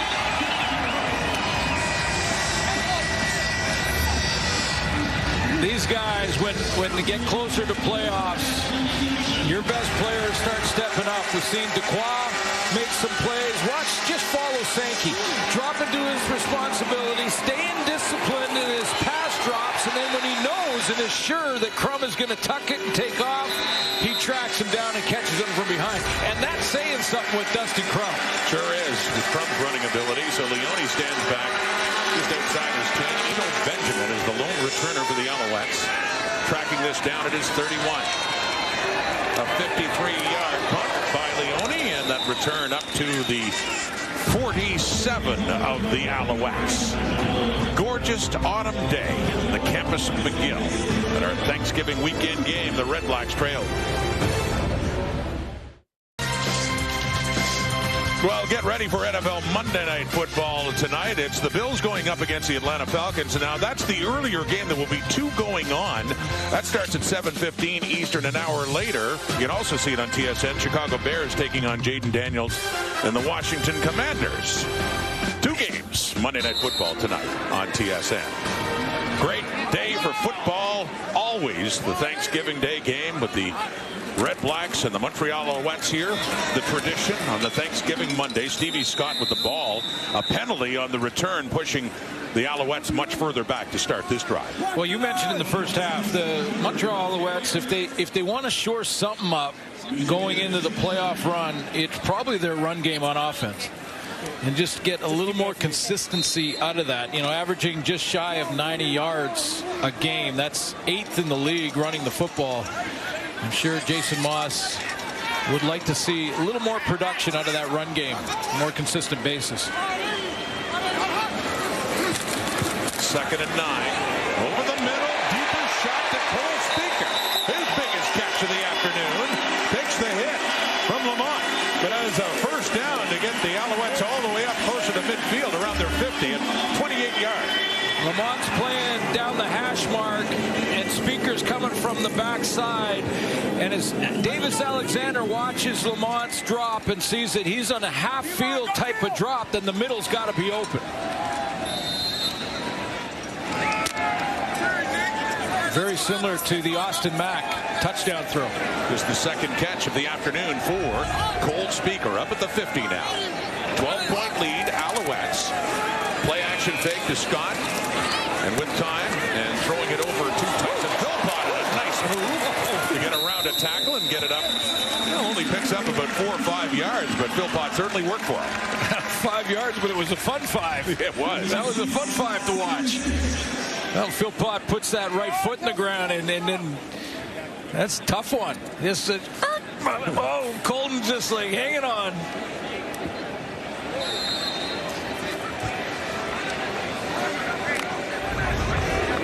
Yeah, he gets 4, 2nd and 6 for Tyson Philpott in his 4th year at the University of Calgary. Grey Cup champion in 23. That winning catch. Here's Alexander. Backpedals. Still being chased. Gets rid of it. And it is caught too by Tyler Snead. And that is enough for a first down to the 45. Gain of 11 for Snead. This is one of the measurables for Davis Alexander, is his ability to negotiate the pocket, buy himself some time. He pushes off with his left hand, but he's constantly got his eyes down the field.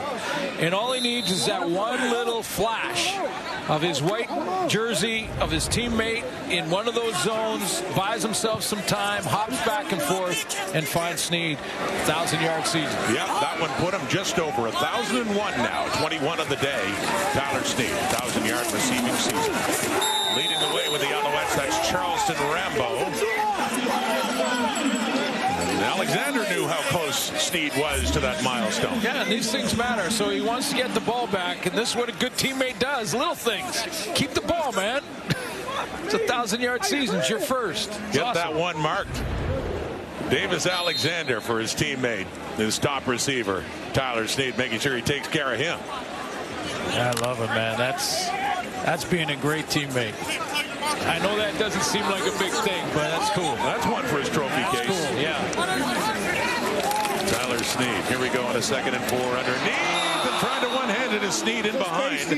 He was coming across a bit behind him, so couldn't add on to his yardage total there. Yeah, got a little casual on it, that's all. Just a little crossing route. Could have reached back with both hands, probably secured the catch. Likely would have been tackled right there. It's just a quick crossing route from the inside on a little bit of a delay, and he thought he'd just kind of tuck it under his arm.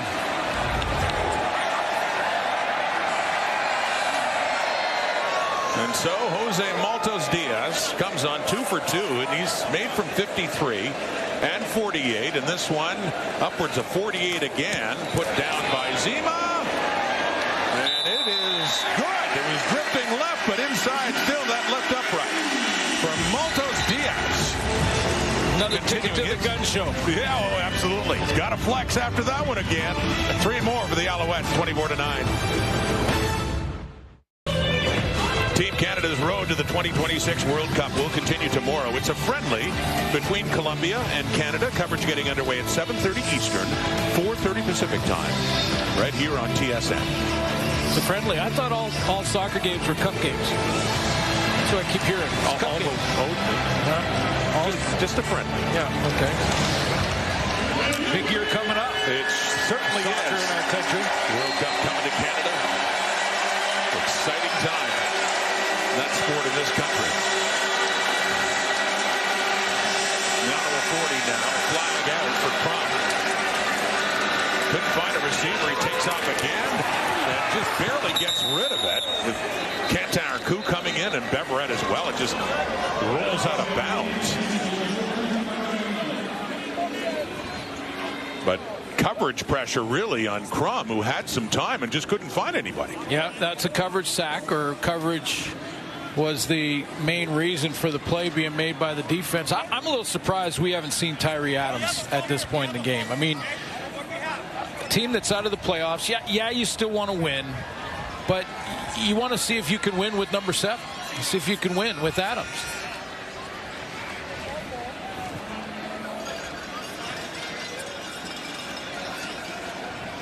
So a penalty, they're sorting that out. But Crum, by the way, hurried twice, hit 5 times, sacked once. Well, offside, Ottawa. Penalties declined, 2nd down. And as Coach mentioned in the pregame show, you know, it is still an audition for Crum. They still want to see, you know, Crum's continuing to evolve. However, this is real tryout time. I mean, you have a chance now out of the playoffs to get ahead of next year. Evaluate Tyree Adams. He's one of those players that he's been with the Redblacks a while, and yet what we said then, wanted to see more of what he could do. It's a small sample size, partially because of injury and also because of opportunity. From in, intercepted, deflected into the hands of Lorenzo Burns. Intended for Eugene Lewis, and instead we got a turnover. Montreal taking over at the Ottawa 47.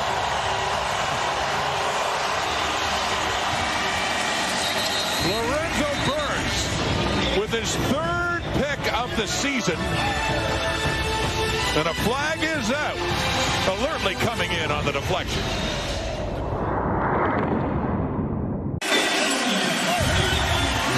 Well, upon further review, it looks like this ball may have touched the turf. You see down at the bottom of your screen that front tip of the football touching the turf. So won't be an interception from Lorenzo Burns. But another big play by Antoine Dequoy, who jumps it and gets the tip. Gino Lewis trying to come back on that curl. Dequoy beats him to the football, tips it up to his teammate.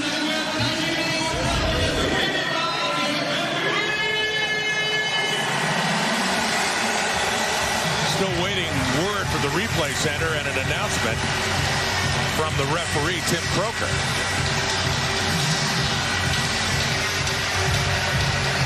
After automatic review by the replay center, it's an incomplete pass. After the play, 10-yard misconduct foul against Montreal number 9. It'll be 3rd down.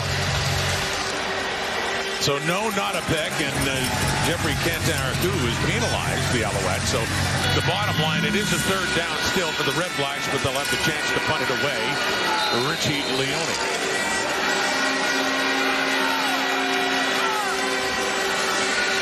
Carino Benjamin standing back there,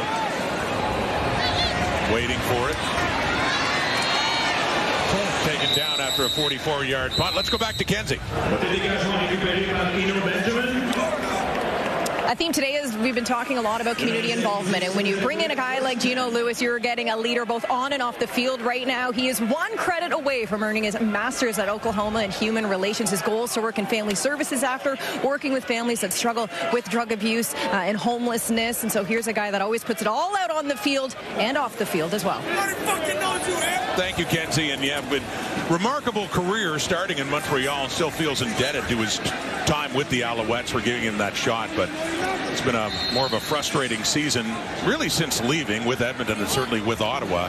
He gets close to 1,000 yards. He still doesn't have a catch tonight. Well, and that's how good he is, though. 1,000-yard receiving season is not great for Geno Lewis. It's great for any other player, but for him, to me, he is a 8 to 12 targets a game player. So, however you're going to do that, you got to get the ball to Geno Lewis. He was the intended target when Dequoy beat him and tipped it, but he's one of those guys, as Bo Levi Mitchell said to us a couple of nights ago, he's one of those guys that doesn't matter if he's covered. Throw it to him anyway. Yeah. We've seen that so many times. He's made spectacular catches. Certainly did in his days here with the Alouettes. Highlight machine. 2nd and 11 now for Alexander. Loading it up. Down the rail to the right and knocked away. Coming back to get it is Mark Milton. Started his season with the Argos and was traded last month to the Redblacks, and a good defensive play there to force a 3rd and long for the Alouettes. Yeah, Davis Alexander's a little upset with himself that he didn't just let go of this a little earlier, because he has that deep ball on the sideline and a little bit of a fake to the outside. Philpott had it, just because it was a little bit late on the throw. Milton had a chance to close and catch up. Mark Milton has a Grey Cup ring with the Argos last year. As said, traded away. Joseph Zima to punt it. The Alouettes still in charge, leading by 15, 24-9. Ottawa's offense trying to get something going. Hello, Pendleton is a part of that, and also on special teams after a 40-yard punt. Gets it across the Redblacks 50.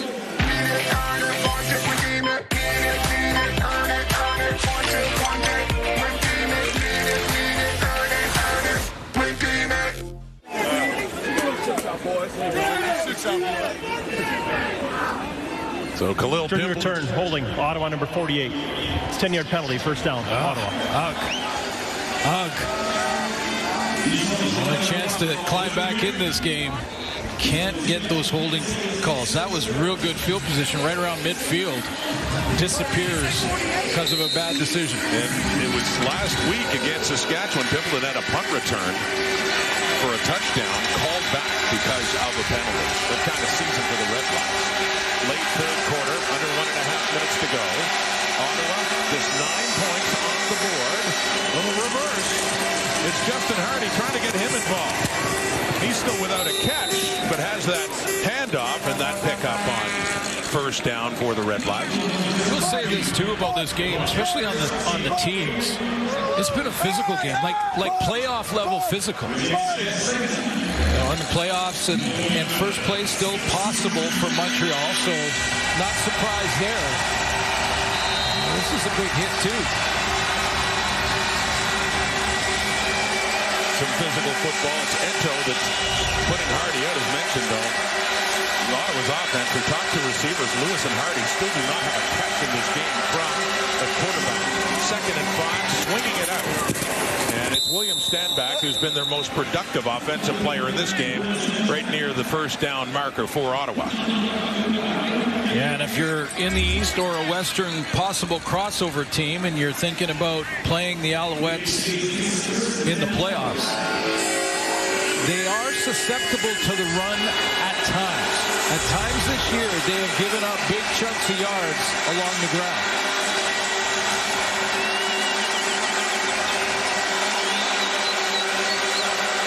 That movement, Lawal Uguak gets back and set. No flag. Stand back, sweeping around the right, and he gets it up to midfield on another carry for him. Played against, they're ranked 5th against the run in the league coming into this week.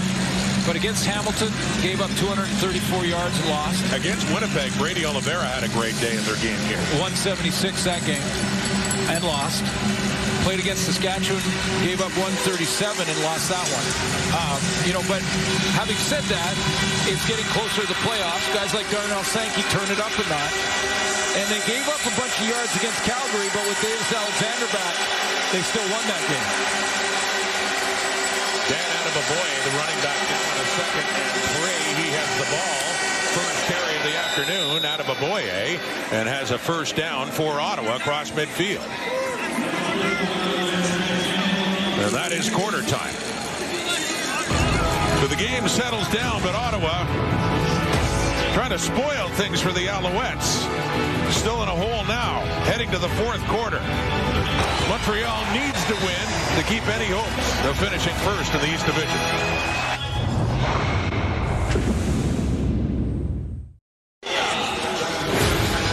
With 1 quarter to play, the Alouettes with a 15-point lead. But as you look at those stats, I think the most important one now is how much turkey is left compared to just carcass. For us, compared to Kate and the panels, this little running competition, partner, I think we did a pretty good job here. I mean, come on, we destroyed this thing. I mean, there's still an apple left, if you like. I love that the carcass is left, and the only thing that's green in there is still untouched. Yeah. But yeah, no, I think we did a pretty good job here. Now, in fairness, it's a bit bigger crew.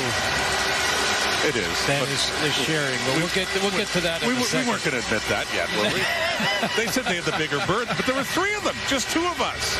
That's all that matters right now. That's really all that matters. And Milt, we still have your... all kidding aside, we hope you've had, all of you, have had a great Thanksgiving and enjoyed the holiday weekend as we have. Watching a football game, our favorite thing to do. And with 1 quarter still to play on this Thanksgiving Monday. Now, I don't know about you, but leftover turkey for me is almost my favorite of the turkey dinner. Absolutely. And better the next day. And then the soup. Yes. Take the bones, make the soup. I'm taking the bones. Can I take the bones? Sure you can. Hop on a plane. I'll be curious when you go through airport security what they say to you. I'll be checking my turkey carcass. Anything to declare. Nothing but bones. Strange smell coming out of your soup plate. Here we go. Redblacks, 4th quarter. On a 1st and 10. Faking to stand back. Throwing to Marco Dubois. Got a couple of catches in this game. And he puts his head down at Najee Murray. And he gets it down, a first down to the Montreal 30, a pickup of 21 yards. Yeah, that's what I mean about the physicality in this game. I mean, Dubois is going to end up in the flat out here, and it's a little fake to stand back going one way and then out to the flat. No one picks him up, but watch the contact at the end. Like Sankey flying around, taking out blockers.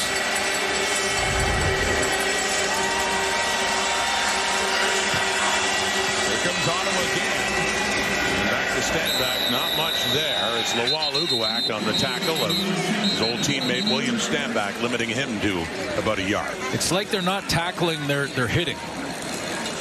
The difference.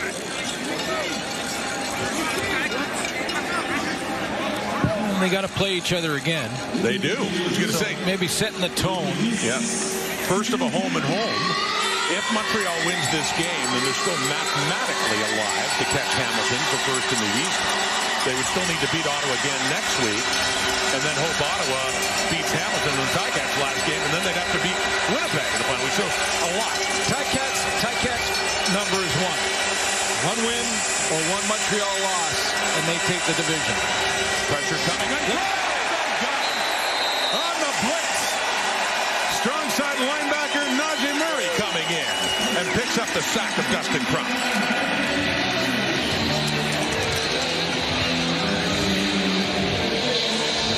Najee Murray is not even going to be in your picture, and that's probably why Dustin Crump doesn't see him. He's outside, wide, and then loops all the way around and gets home. right down Main Street. Darnell Sankey eats up the block. Najee Murray on the wraparound blitz comes right through the A-gap between the center and the guard. Third sack of the afternoon for the Alouettes on Dustin Crum. So Lewis Ward is out. This will be a 47-yard field goal try for the veteran Ottawa kicker, with Leone putting it down, but it rips off to the left. And Eno Benjamin takes it and is going to take a knee. But despite some momentum for Ottawa's offense, not much to show for it. Kind of a microcosm of the season. On the missed field goal, a 10th point on the board. Redblacks still trail on Montreal by 2 touchdowns. Getting late in this Thanksgiving Monday in Montreal, the Redblacks just picked up a point on a missed field goal, but they're still down 14. 11.5 minutes to go. Montreal football, Davis Alexander. Left side, Stevie Scott turns it back up and trying to add to those rushing totals. We talked about the Alouettes, the one ingredient of their offensive attack that could use more work. Second down coming up. Well, you know, and I get if the former quarterback in Jason Moss thinking that, you know, his best player is Davis Alexander, so I want him to have the ball and be in control of the game. And, you know, I think for Moss, those little swing passes where he gets it back out, or even a speaker out in the flat, to them, it is a running play. So, call it 7 picked up. And chance to pick up those other 3 and get a first down, but he is shy. Stevie caught again. And that's why Jason Moss is reluctant at times. You know, like it's not consistent enough at this moment that he can go on a 2nd and 4 or 5 and pick up the first down on a run play. I talked to Jason Moss a couple of days ago just about the momentum the Alouettes are back on now. Now, he did say the attitude didn't change when they lost 5 in a row, but they've been streaky. And when I asked for a comparison to 23, he immediately got animated about that. He said it is eerily similar to the way this team is feeling right now, which would be a good sign, of course. They won their last 5 in the regular season, and then in the playoffs beat Hamilton, upset Toronto, and then Winnipeg, too, in the Grey Cup. Hoping for a repeat in 2025. For the Montreal Alouettes on that punt, chasing Khalil Pimpleton on a 53-yarder back inside the 10 as he gets it out to about this 17, 18-yard line. Ottawa football again, but with a whole lot of work to do now for the Redblacks. Under 10 minutes to go here at Molson Stadium.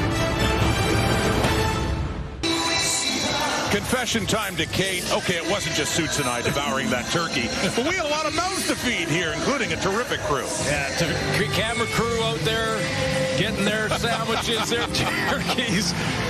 And, yeah, I'm thankful for all of our crews across the country that do such a great job. And this is about the time when they're out there in the pouring rain or whatever it might be as it gets colder, getting these great shots of our game. From the end zone. For a penalty push, the Redblacks back, intended for William Stanback, but not just great camera operators, but tape the tape department. There's video. Davers and audio. There you go. He's in our ear, our production team, and DB, our director tonight. Yeah. And John Hines, who's not in the shot, I was going to say, but is our producer. Yeah. He's probably not in the shot because he's got a big turkey sandwich cornered somewhere. Yeah, Hines, he doesn't want a camera on him when he's eating. I know the feeling. But, yeah, we give thanks to a terrific crew right across the board here in Montreal today. Glenn and I had a bit, Kate. We had a bit. Here's Crum again from the end zone. And traffic nearly intercepted. Dequoy had a chance. Lots of Alouette white jerseys around. They're outnumbering Justin Hardy, but it still falls incomplete. You know what? I know desperate times call for desperate measures, but I'm not sure what Dustin Crum saw when he threw that one. I mean, I could see that live, and I thought, if this isn't picked off, something's wrong. Dequoy's in there as well, and he's having himself a huge game this afternoon. He might have had another touchdown, depending on what was ahead of him there. With a little bit of daylight, Dequoy already has one. The first touchdown of the game in a blocked punt. And here is Richie Leone punting again out of his end zone. So Montreal's in great shape here with Benjamin. Took it at midfield. And he lost his footing down at the Ottawa 45. And a good break for the Redblacks there after a 52-yard punt, and flags coming out late as well. Benjamin could have had more. How long do you keep number 10 out there with a 2-score lead? Looked like Marco Dubois was showing Davis Alexander his Grey Cup tattoo. Looks like it'll be another penalty against the Redblacks.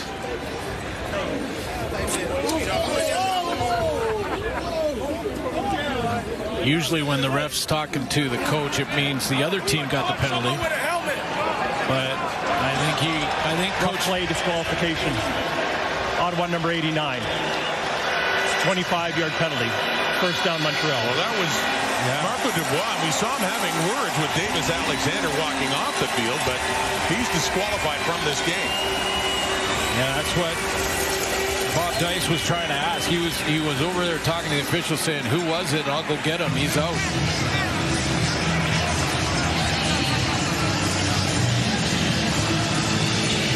So in terms of the intensity, they're certainly not playing this like a nothing game. I mean, it's been edgy right from the get-go. Well, let's look at the top of the screen up here and see what the issue right up here. Okay, so that's normal special team stuff. Working against Tyrell Richards. Oh, a right hand punch to the head, which with a helmet on doesn't affect the guy getting punched. Get you thrown out, and it'll hit you in the pocketbook too. So they move much deeper. It is Tyler Sneed, over 1,000 on the season, and picking up more yardage there. In a great place to start already in the red zone, and there'll be goal to go as well on that first down for Montreal. And the answer to the question is number 10 comes out, and you think right after this drive is complete, whether it's field goal or touchdown, makes it 3 possession. They still have to win. That's why Montreal. You know what? They get another touchdown here. I'm liking their chances if they're up 3 touchdowns midway through the fourth quarter, especially given Ottawa's inability to score much. It was a 14-yard gain for Sneed. And on the fake, running to the right, looking to the end zone, nearly intercepted, but just out of bounds. Mark Milton, the closest one to that ball as it headed into the end zone. Intended for Austin Mack.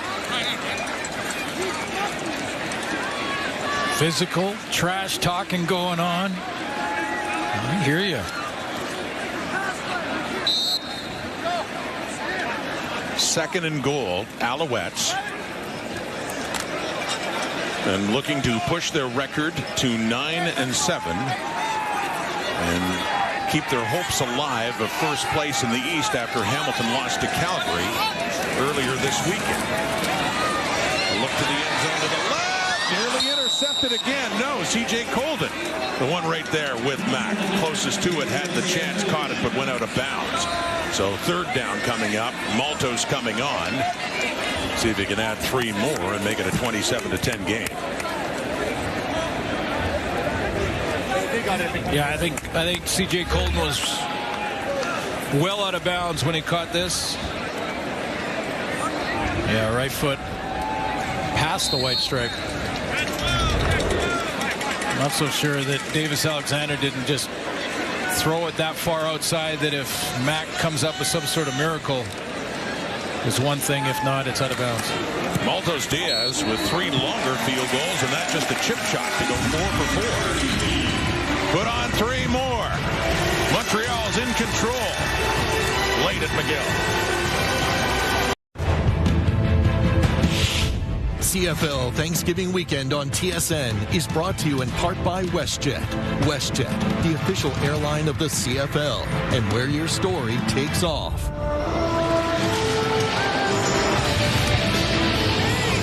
Redblacks football, but now down more than 2 scores after another field goal by Jose Maltos Diaz and a 17-point Montreal lead. Under 7 minutes to go now here in the fourth quarter. Dustin Crum still in at quarterback, handing off to Daniel Adeboboye, the running back now instead of William Stanback, and picks up a few yards. Second down, still ahead. No catches for Geno Lewis. And Dustin Crum still in the game. I'm really quite surprised by that. Well, me too. Bob Dice had mentioned, before the end of the season, we are going to see, don't be surprised if we see Tyree Adams. And by the way, Justin Hardy also. No catches in this one. 3-man rush. The 2nd and 7. It is caught. And keeping his feet after being hit is Keelan White. Still shy of a first down, though. Several yards shy. It's such a disappointing season when you don't make the playoffs. But the one upside you have is that you can evaluate young players. You have 2 or 3 games left. This is a very good Montreal defense, championship level defense. And you need to see if Tyree Adams can handle this defense. After automatic review by the replay center, we have roughing the passer against Montreal number 91. 15-yard penalty, an automatic first down. Adiemi Berglund, a little late on that hit, I guess. Getting called.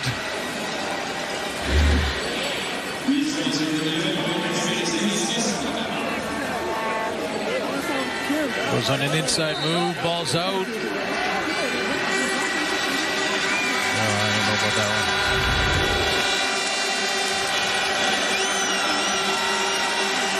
So it's a first down by penalty for the Redblacks to the Alouettes 50.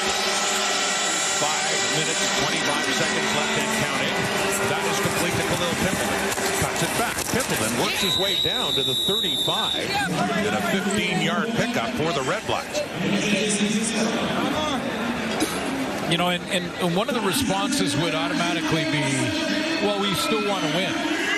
So if that's your response, if you're Bob Dice, about not playing Tyree Adams at this point in the game, in the second half for sure, then you're saying that Tyree Adams you can't win with. So how do you know that unless he gets out there and plays? Well, he's just a great unknown. He's played so little in the last 4 seasons.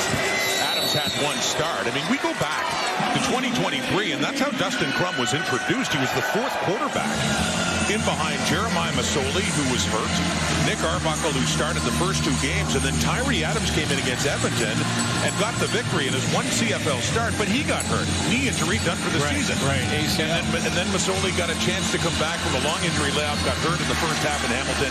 The rest of the way in 23 was Dustin Crum, who ended up starting 13 games that year. But there wasn't a chance to see Tyree Adams build on the start that he had. Of course, we did see some stunning things from Crum in his first 2 starts. Electric with victories in his first 2 against Winnipeg and Calgary. Off to the left. And Keelan White hangs on to it. Not enough for a first down, but brings it inside the 30. And Rod, think about it this way, too. I mean, until Davis Alexander got that opportunity, we didn't know what he was. No. We don't know what he was a number 3 QB. Yeah, we don't know what Tyree Adams is, and neither does the Ottawa organization. And you can't find that out until you put him under the spotlight. Put him under the lights of the stadium, see if he handles it. Well, they still have 2 games after this. There's pressure on Crum. Well, he evaded Murray, but he can't evade Beverett, who takes him down for a huge loss back in midfield for Tyrese Beverett, the runner-up for Defensive Player of the Year in 2024 in the CFL. 3rd and 3 just turned into 3rd and 33. First down for Montreal. Yeah, Beverett and Darnell Sankey, they basically, these guys basically, this time of year is when we see their best football. Beverett over the last 4 or 5 games has just been piling on the stats. 23 defensive tackles, 2 sacks, 2 forced fumbles, an interception. That's just the last 3 games. Because we're getting close to the playoffs. That's when those guys turn it up. And that was a turnover on downs, as you talked about. All the way back, they spot the ball at the 48.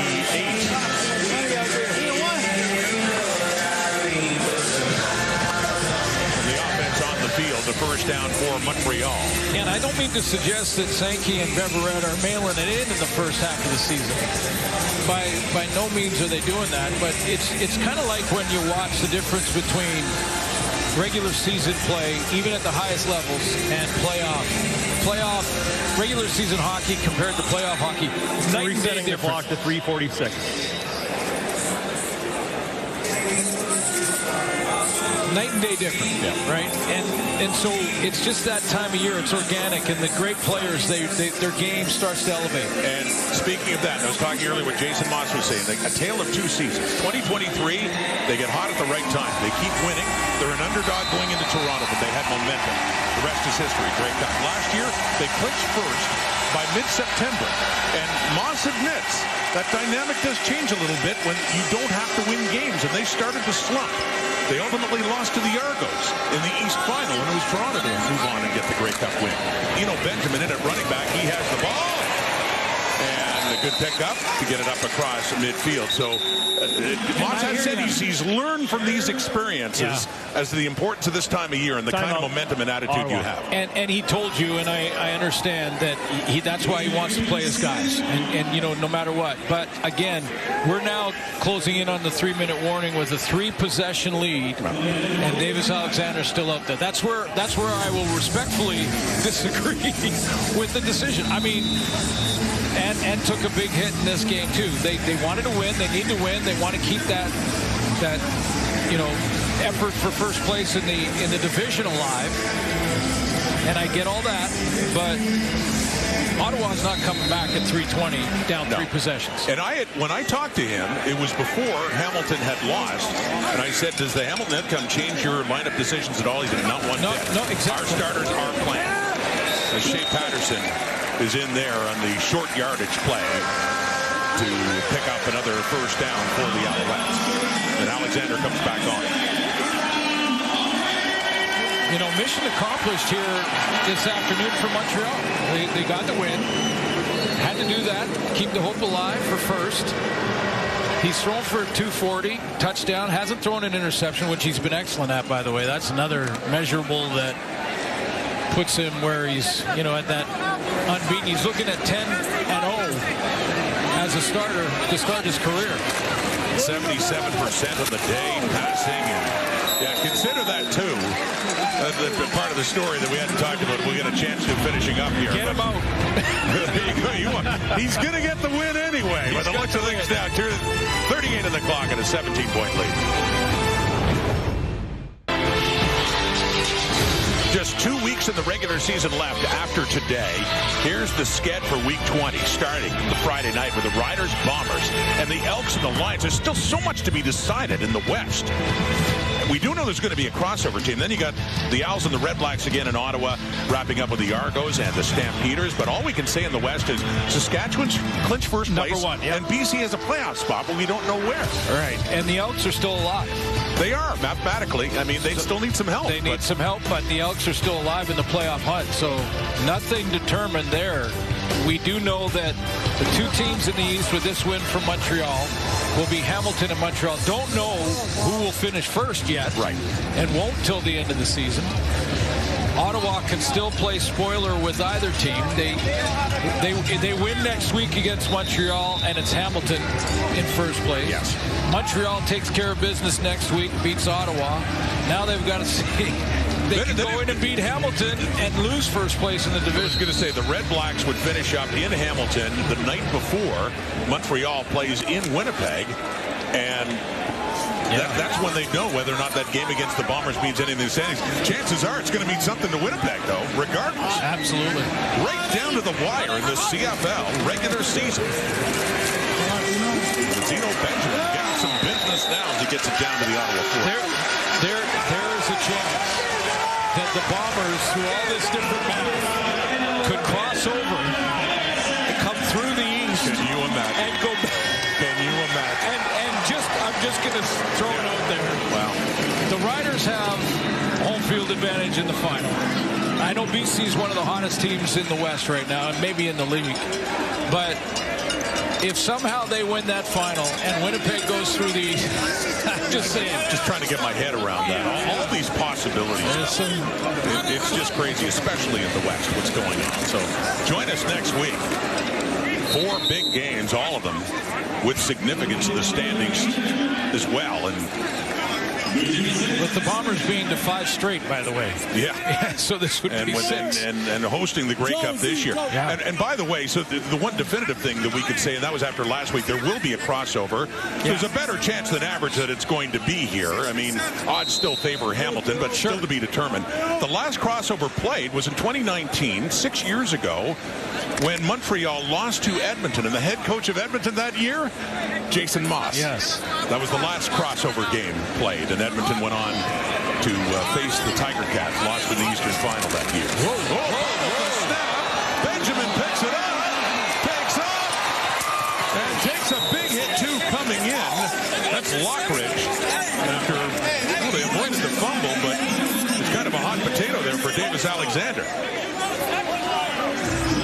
You know the old technique of tackling and wrapping up and, you know, staying low, getting the pad level down, wrap your arms around.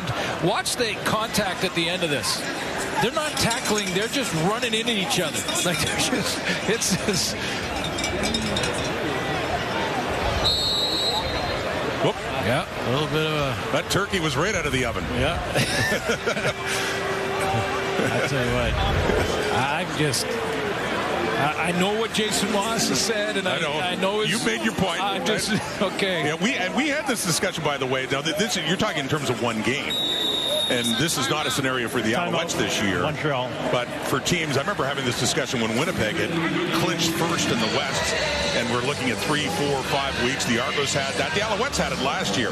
Then what do you do if the games don't have any meaning in the standings? And that would have been the case had Hamilton won on the weekend. Right. This game wouldn't have any meaning in the standings for Montreal, and yet I still think you'd be seeing Davis Alexander. Exactly. He said he was going to play him. He's not getting into that rest. You know, we asked Scott Milanovic a very similar question. Of course, they were focused on one game, but and no one wants to look ahead of the game in hand. But I asked him, I said, just this game aside, if you win it and you lock up first, how does that change? Now, they have a bye, so they could be 3 weeks that they would be sitting like a Bo Levi Mitchell. He said, no way we're doing that. Right.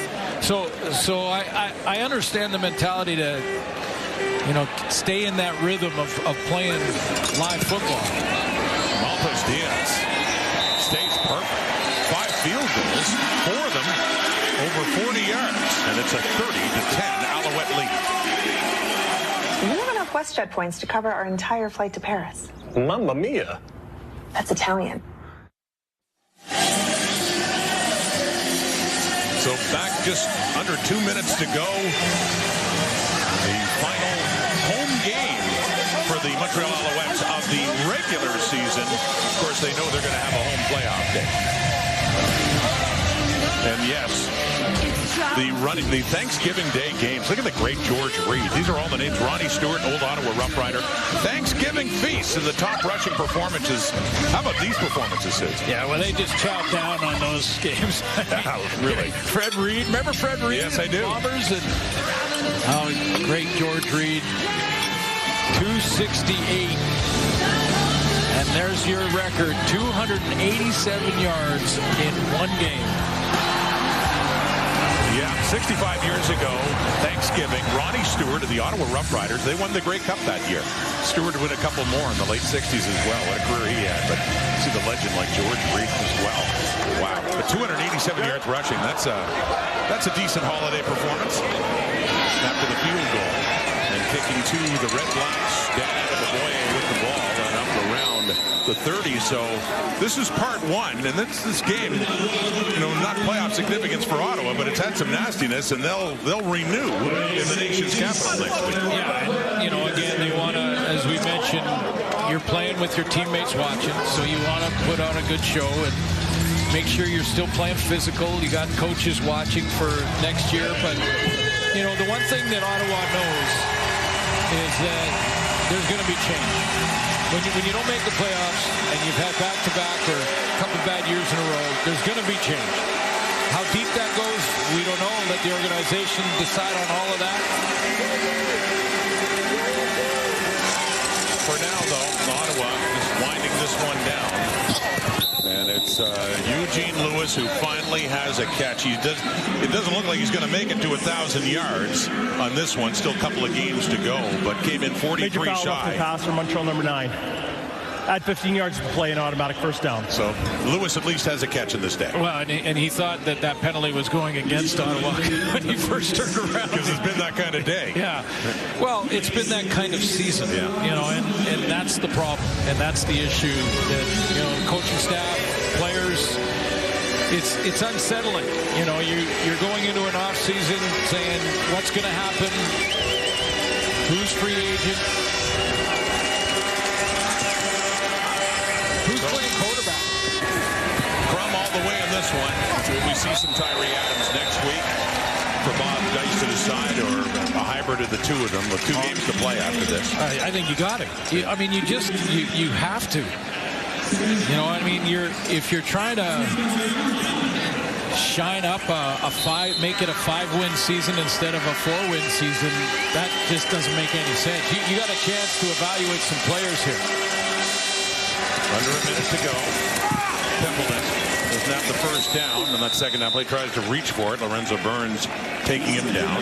You know, and I'm not giving up on Dustin Crum, and I'm certainly not on Drew Brown. You know, but you just want to see what you have. You got to see what you have, and yes, Crum his evolution has been slow but steady, and the arrow's going in the right direction. Got all that. But you know exactly what you're getting from him right now, and we got it again here this afternoon. Again, Crum nearly intercepted. Wesley Sutton coming in to knock that one away. 34 seconds on the clock, and another turnover on downs, and that third down and short. Ottawa turns it over again. So if you're the organization, what have you learned about your team for next year watching this game this afternoon? I don't think you've really learned anything. No. You knew Stanback was a good player. He was again today. You know, I'm really quite surprised. And then there's the flip side. The Alouettes found out what they had in this guy last year, backing up Cody Fajardo. He's going to go wire to wire, isn't he? Yeah, they gave him the keys to the offense this year, and he's missed a lot of games with injury. Just 6 starts this year. But he was 4-0 last year, 6-0 this year. And for Davis Alexander, until this season, the greatest start by a quarterback in CFL history was 8-0 by Danny McManus. Really incredible. And look at the names on the list. Danny McManus, 8-0. Jeff Garcia, 7-0. I mean, those guys on that list did pretty good in their careers, if I remember correctly. Not bad at all. Hall of Famers. Marc-Antoine Ducroix. What a game for him. For the Alouettes. Final home game of the regular season. They'll be hosting a playoff game. And for number 10, a perfect 10. 10-0 to start his career as Davis Alexander, as the Montreal Alouettes, for now anyway, still have a hope of finishing first in the East Division. They face the Redblacks again next week in Ottawa. Another great defensive effort for Montreal. Another win for Davis Alexander. Happy Thanksgiving Day weekend. Great crowd here in Montreal. Sellout crowd for their last home game. They're headed to the playoffs. We just don't know where yet. It's either in the semifinal, in the crossover game, or if they can still manage to get first place, a bye to the Eastern final. Hamlin wants to say something about that. Early and often for the Alouettes. A richly deserving crew getting a Thanksgiving feast as well. And another big week of CFL action coming up next week in the second last week of the regular season. The Alouettes win. They improved to 9-7. Thank you for watching, and happy Thanksgiving, Canada. Have a great day. So long.